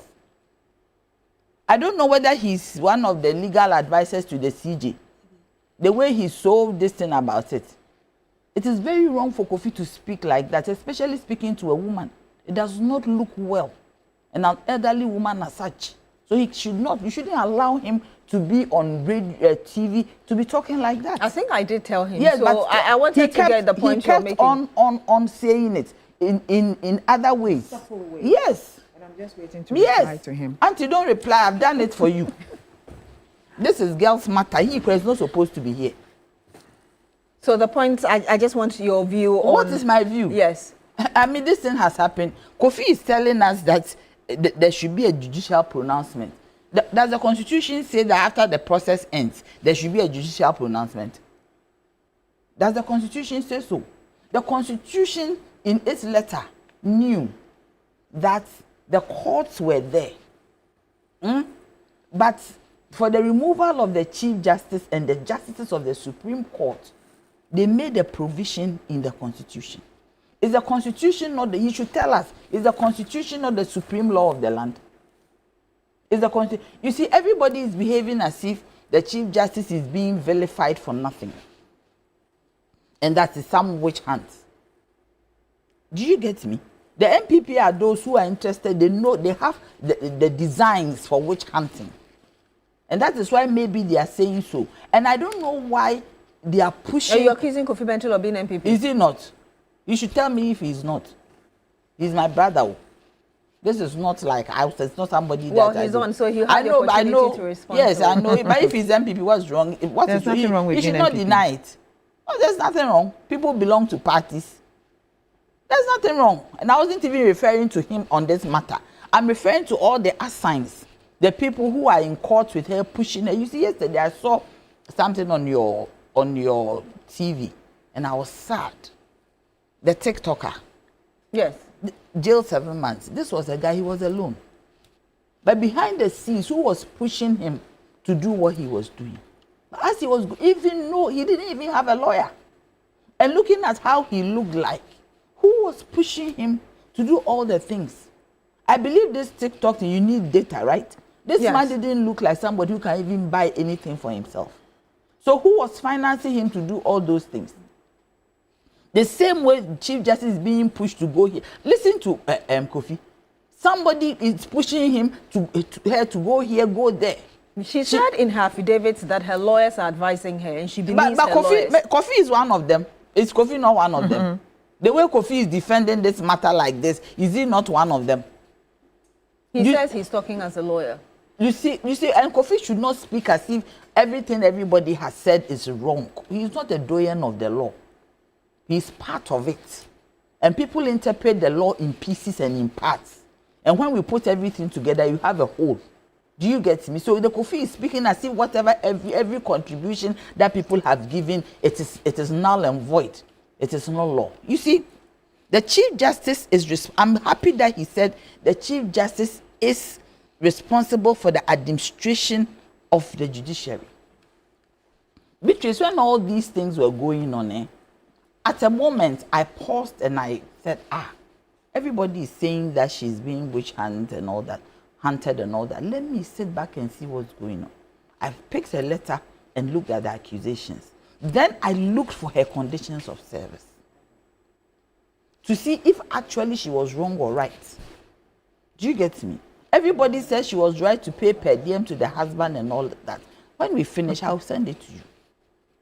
When you look at her conditions of service, clauses 9, 10, it talks about official travels. And those official travels, she can go with her husband. And 50% of her per diem will be paid to her husband for that one. And on her private travels, because of security, if you go on a private travel, it's as if you're on leave. And if you're on leave, you go on your own, even if you have an official capacity. So I looked at that one. She is supposed to go with an aide, a security. Do you get me? Because of her protection. But if for any reason, you see, public service is funny. Kofi has been in private service all his life. So he doesn't know how public service works. My dear, public service, you might not have even stolen a penny. But because of procurement breaches, you'll be in trouble. Or some breach of your conditions of service. So when she was traveling, if she went with her husband on a private visit and even paid that 50% per diem, then she had already breached her conditions of service, which is not good enough. In some cases, you'll be sent to court to be prosecuted. Because not that you have stolen money, you have violated conditions of service that has been approved. Okay, so if you want to use a certain portion of a law to suit another section of the law, in public service, you write to your superior that I have this opportunity in section 910. Can you vie it for me to use this in section ABC? Because maybe on this trip, I need to go with my husband. I heard people saying that she did it, the finance people did it on her behalf, the audit. No. Now it is even clearer for me. As the head of the administration of the judiciary, you should have at your fingertips conditions of service for even your staff. Who approves it? Maybe the head of the judiciary. The administrative head, she is so. So when they put the paper before you, they bring you a voucher, you know what you are signing. Maybe the finance director will sign it on her behalf, but they will bring it to you. When you are going, you sign for your per diem. Your husband will have to come and sign. So she didn't see, as a lawyer, a Supreme Court judge, somebody who has gone through the ropes, did not see that what she was signing for her husband or what her husband was coming to sign was wrong. So you obviously disagree with Kofi Bento's argument. I'm saying that Kofi is not talking about what happened. You see, when Mrs. Sophia Akufu was speaking, she never said that Asantehemaa was right. She said that this does not deserve the punishment that she's getting. But who determines that? Somebody wrote a petition according to this constitution. Is Kofi telling us that the procedure in Article 146 has not been used? If it has not been used, then it's a different matter.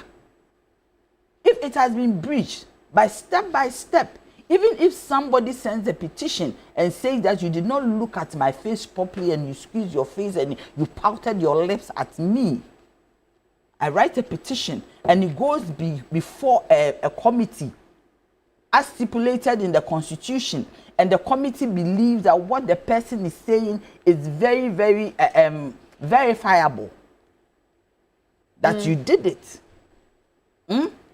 Do you get me? The committee can recommend. Number 2, Kofi, you are a lawyer. And you are within the justice system. Me, I am not a lawyer. The people who sat on this committee, does Kofi doubt their credibility? If Kofi doubts their credibility, then the same Supreme Court that the woman is going to, the people are there. Is Mama not there? Is the second one, I don't remember his name. Is he not there? Do you get me? These are the people who are there. And their colleagues.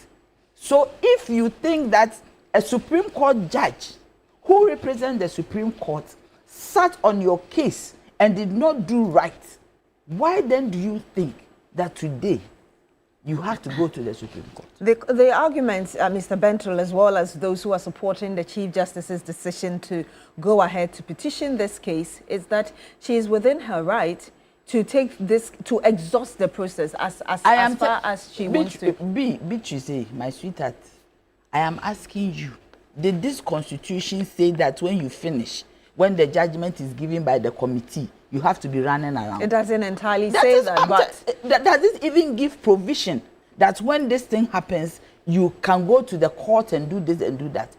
It does not say anywhere. It is when the committee bring their verdict, they have brought it. And it's everybody, you see, we should stop also conjecturing. I'm telling Kofi. But she's, Gertrude Tokono is actually challenging even the committee that was set Didn't up she sit there to look into it. Why did she go there? In this latest affidavit. No, I'm saying that if you challenge it, you shouldn't be there. You should say that I have no confidence in this committee and I'm not coming. She had already complained, even at her press It conference. is not about complaining. I'm saying that the noises, the law is the law. No matter the noises that you make, you squeeze your nose, you pout your lips, you bat your eyelids, the law is the law. And she taught us that the law, but you don't stop me, you gave Kofi 20 minutes. She taught us, you are laughing, she taught us that the law is the law. Do you guys see? Kofi was talking. She told us. So me, I go with Auntie Rodalyn.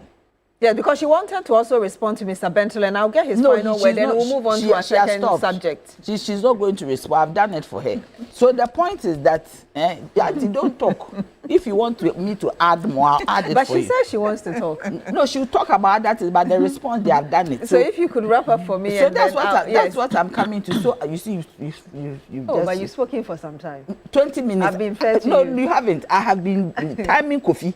20 minutes. Please go ahead with your point. So I am saying that the law is the law. For me, has procedure been breached? You do not think so? I do not think so. This is procedure. And I've told you, conditions of service. One of the points is very strong. This is what the conditions of service says. And you have breached it as the head of the administration of the judiciary. And I want to get your final thought on this subject, and we'll go to the individuals, the deportees who are suing Ghana for what they claim to be abuse of the right. Madam Ayana, you wanted to make some final comment on this, and then I'll get that last question to Kofi again.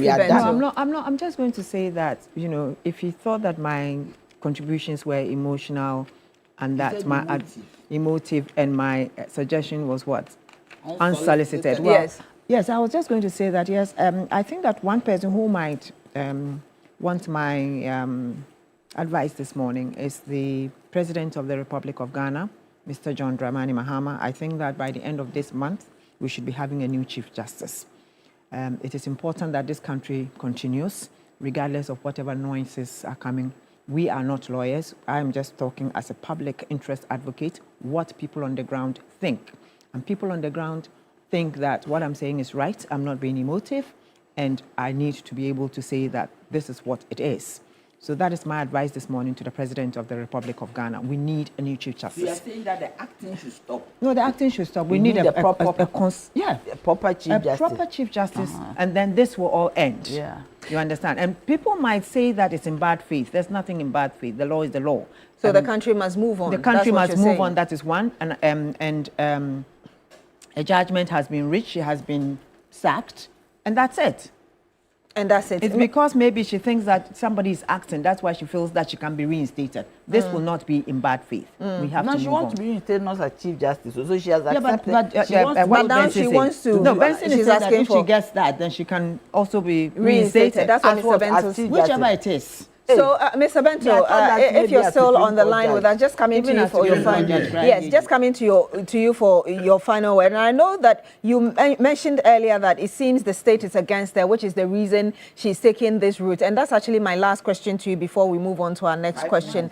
Again, if you look at the complaints that came against her, one of them of course, the presidency said stated misbehavior, backed by the petitions that were sent to the presidency in consultation with the Council of State, after which that committee was set up. One of the complaints was about $30,000 that was paid as per diem to the daughter. And again, what people say that we already have precedent, and I'm glad that you referred to the Ejechum case, because in that Ejechum case, in summary, what was said was that the CJ, as the administrative head, is supposed to act and is not immune from impeachment process. That's what the Ejechum said in summary. Again, there's also the Dateba case, where the Justice of the Supreme Court also said that the CJ must comply with provisions of Article 296 of the Constitution. And so if there are precedents there, and even the case that the Chief Justice is even added to her affidavit, that's famous or infamous, depending on how you look at it, whether or not 4 seats should be declared vacant according to Article 97, 1G and H. All of these are telling us that there seem to have been precedents somewhere which should be followed. How do you respond to that? First, I won't mind Anaya for now, but let me address Madam Ayana. Madam, if my comments sounded as if I was saying you were being emotive, I did not intend that, and I profusely apologize. My point was that in Ghana, when some of these things arise, you hear people give a lot of advice. That's what I said. And I was saying that a lot of these advices, and you said things like, oh, it doesn't work well, it doesn't look well. I said a lot of them are emotional. So I did not intend, what is being said there. So please forgive me if it sounded that way. And I still want to make the point. The point that I made was that the processes have not been exhausted. So she's within her right to exhaust them. As for Nanaya, my sister, who is slashing me, and Nanaya, you should know that I've worked in the public service. I worked in EPA for a number of years before I left. But the point still remains that, please, it's my time, let me finish. See, it is important for us to know, okay, that she is attacking procedure.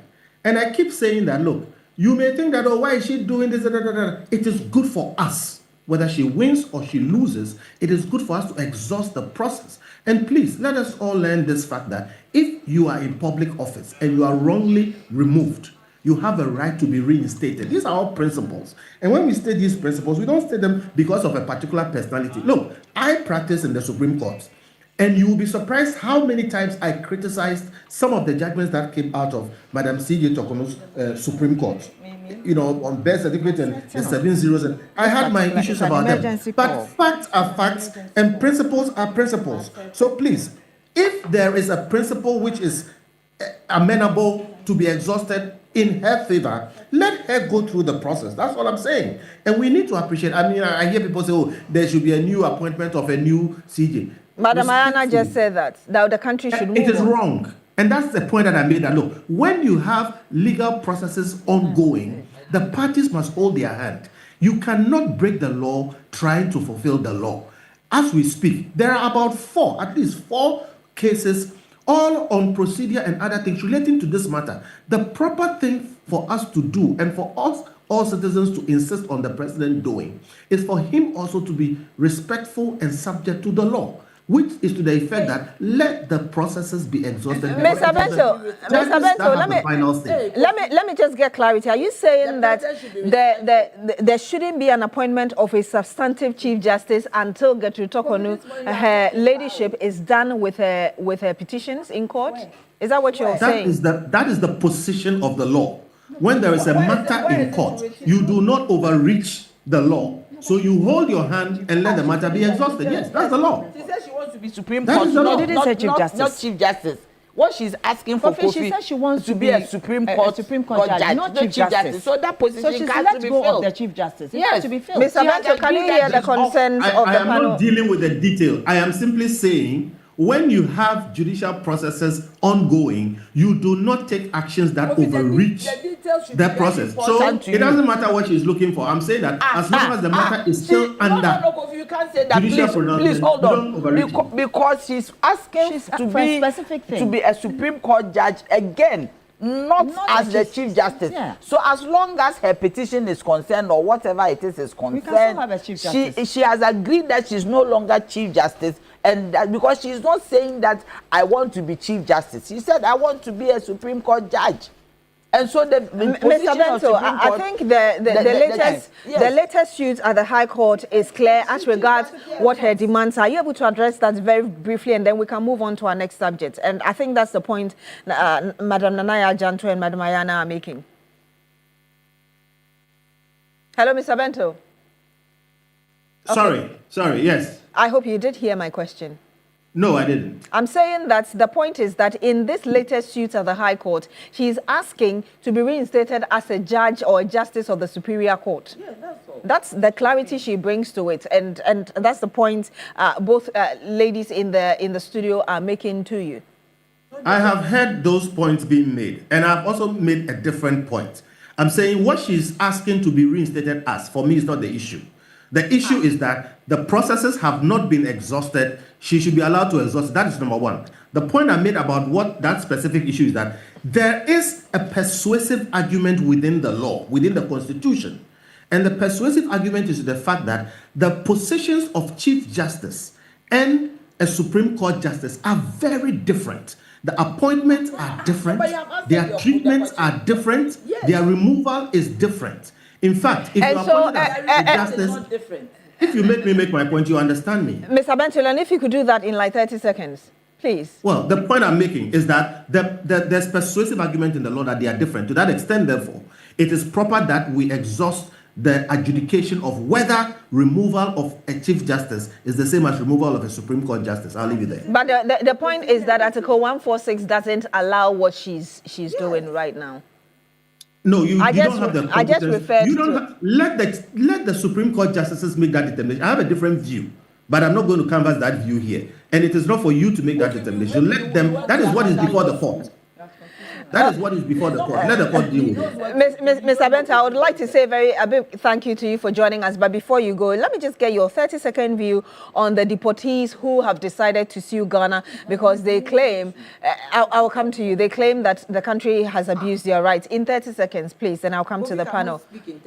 I do agree with them that the country has abused their rights by the country annexing itself to the unlawful activities of the U.S. government, and the country using its facilities to help further the ends of the U.S. government. Now, they did not have any reason to be here. They have not asked to be here. Somebody brought them here. And I'm particularly disappointed that we as a Black African Ghanaian country called the Black Star will do things like this which affect our fellow Africans. I think it's very bad, and we should stop that thing. We should stop that thing. Thank you very much, Kofi Bento, lawyer, Mr. Kofi Bento, lawyer and Vice President of Imani Ghana. Let me say that we'll be joined very shortly as well by the Commissioner of the Commission on Human Rights and Administrative Justice, Raj, Mr. Joseph Whittal. He'll be joining us very shortly, but let me get very shortly.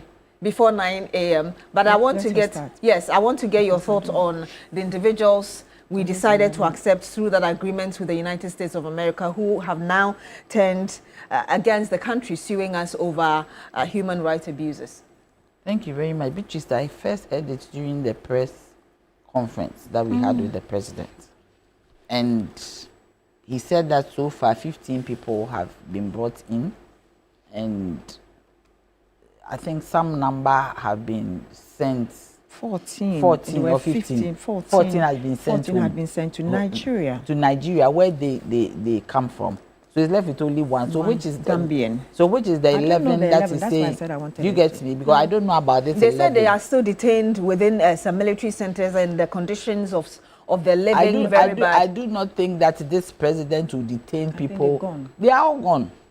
Because he said 15 came, and there's left with one Gambian, and they are making attempts and they are in a very good facility. They've given them a home and everything, and that's the 14 are gone back to Nigeria. The bus. And you're saying this is information you got this morning? No, I got it during the press. But that's based on this. But I am saying that where is the 11? If the president, if the president of Ghana say 15 came, 14 are gone. Is left with only one, making arrangements for him to go to Gambia. They are in a very safe and good place. Why should they put them in a military camp? You know Ghana, I mean, would we ever do that? Let's put presidency, everything aside. The hospitality of Ghanaians. Why should we put them in a military camp? And what Kofi is saying, okay, for me, if you have been abroad and you are within this deportation situation, do you know where they put you? Detention center. You are put in a detention center. You don't have access to your family. Nothing. You are treated as a criminal. So if Africans are brought home, and especially to Ghana, yesterday, if you listen to Honorable Okujeto Ablakwa, he said, if you are anywhere in this world, you are an African, and you feel that you are not well treated, do you get me? You should come to Ghana. We are ready to take you. We heard the Foreign Affairs Minister say that. Yes, yesterday. Yes. So I am saying that also, who is a deportee? A deportee is somebody who is staying in a country illegally. And for me, this is where I stand. This is my position, not government's position. If you are in a country and you don't have the requisite documents, and you are brought home, do you understand? You are brought home. It's not that we should not be accusing the American government for deporting people. We also deport, don't we? Me, I'm being very clear here. Don't we also deport? Because if you are in a country, you need to have the requisite documents. But aside from the documents, also, if you are doing anything that breaches the law, that is what I'm saying. Yes. But you see, for instance, if you are an African, you've been able to naturalize, and you have your papers, and you do anything, you are seen as a native of that country. So you are punished according to the law. If you are not, you are brought home. Do you understand? So if the government of US sees that, unless these people who are talking are not deportees, they have their documents. You see, you can only speak, you can only have rights in America if you are maybe a green card holder or an American citizen who is of African descent and you are being mistreated. Do you get me? So the point you're making in summary is? The point I am making is that, one, the president himself said 15 came. 15 came. One person, 14 have gone back by bus to Nigeria. They requested to go. He said they were even given the option to stay if they want to. And they said, because he said that when it comes to West Africa, we are one people. So they were given the option to stay, and they said they will go back. So they gave them a bus to go back. One Gambian left. So me seriously, I don't know about this 11. I know about the 15. Is it out of the 15 that 11 is suing? So I don't know about the 11. So we have to find out who these 11 people, if they are real people. Let me get your thoughts. Have you spoken to their leader or anybody? We're yet to. But let me get your quick thoughts, and then I'll speak to Commissioner Oshraj. I took time to find this particular information, and it looks like it's a different one from what the president is telling us, because this particular group of 11 are made up of Togolese and other nationals. But with the president coming out during the press conference, it had to do with 14 Nigerians and one Gambian. That is what we know. This other group that is being represented by Vomowo, I think that it's a different group. Yes. And people are brought into this country for different reasons. I mean, you're deported for different reasons, for criminal acts, for undocumentation, for not having a visa, overstaying, so many things. You understand what I mean? So we cannot even tell whom these people are. We don't know who they are. We don't know whether they were actually brought in from the US. Beatrice, I find it very difficult to discuss this issue because I am not well informed by this group.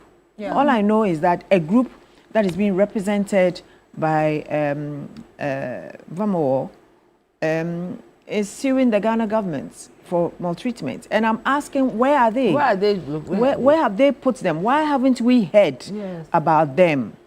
You understand? When did they come? How did they come? And how did they come? Are you getting me? But let's get back to the 14.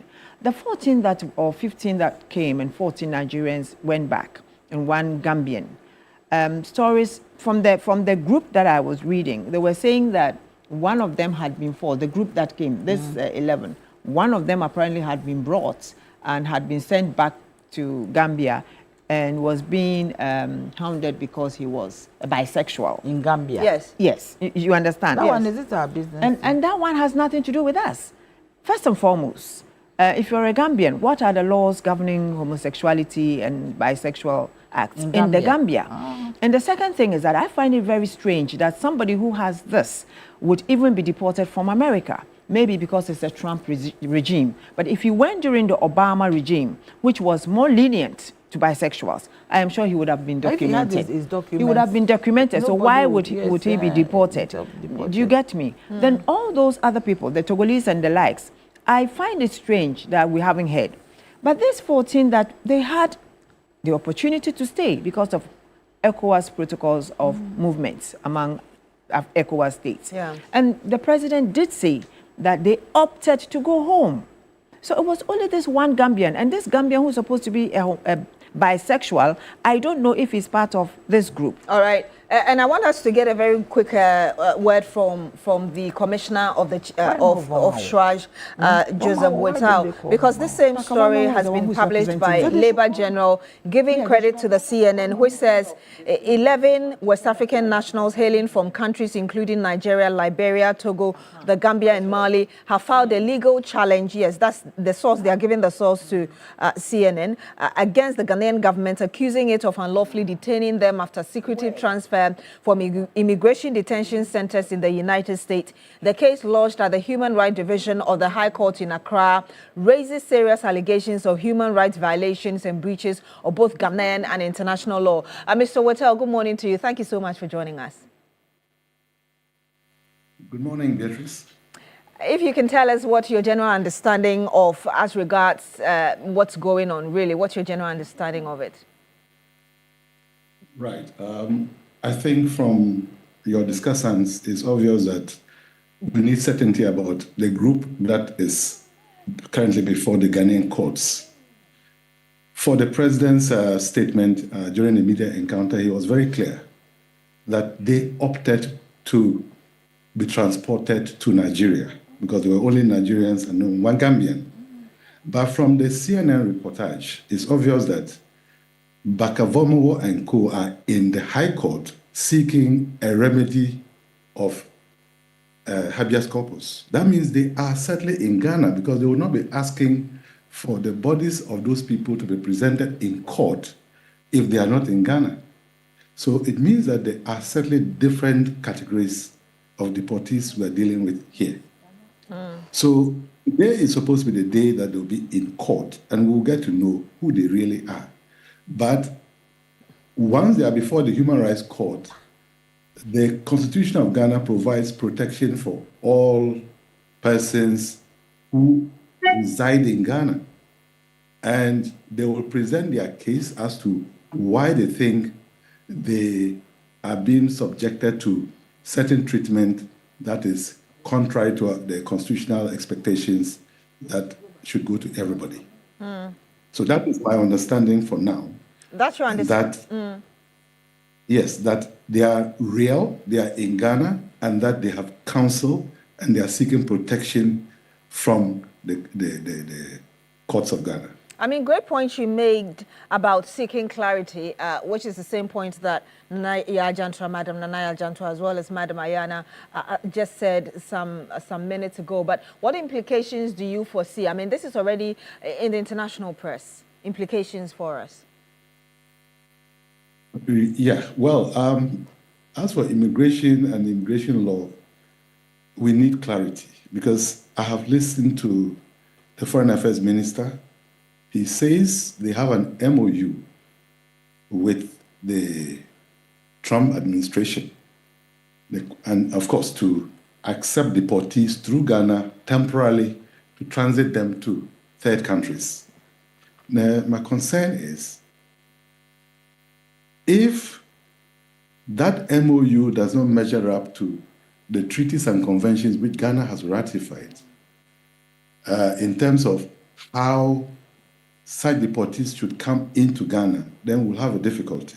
You remember the opposition minority group have signaled that if it is the normal deportation into Ghana, it ought to go before Parliament for approval. Indeed, per Article 73.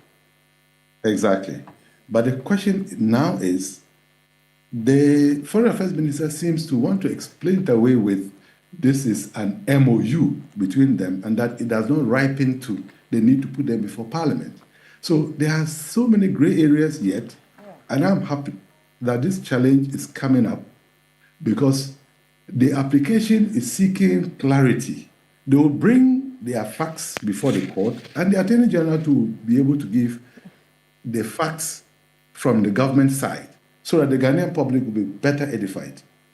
So, Mr. Whittal, I'm glad you talked about the MOU, because those who are making arguments, especially against what the Foreign Affairs Minister said, they talk about also Article 75, and it's very short, so I'll read that to you. The President may execute or cause to be executed treaties, agreements, or conventions in the name of Ghana. So would you say that Ghana breached this very article by doing this without going to Parliament to ratify it or for ratification, because the Foreign Affairs Minister doesn't seem to agree that there was a need for any ratification?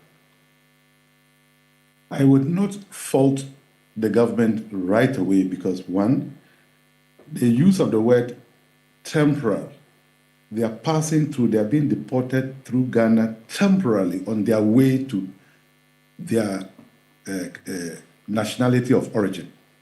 And so they are not going to be here. And so why would they have to go before Parliament? But we still need to get clarity.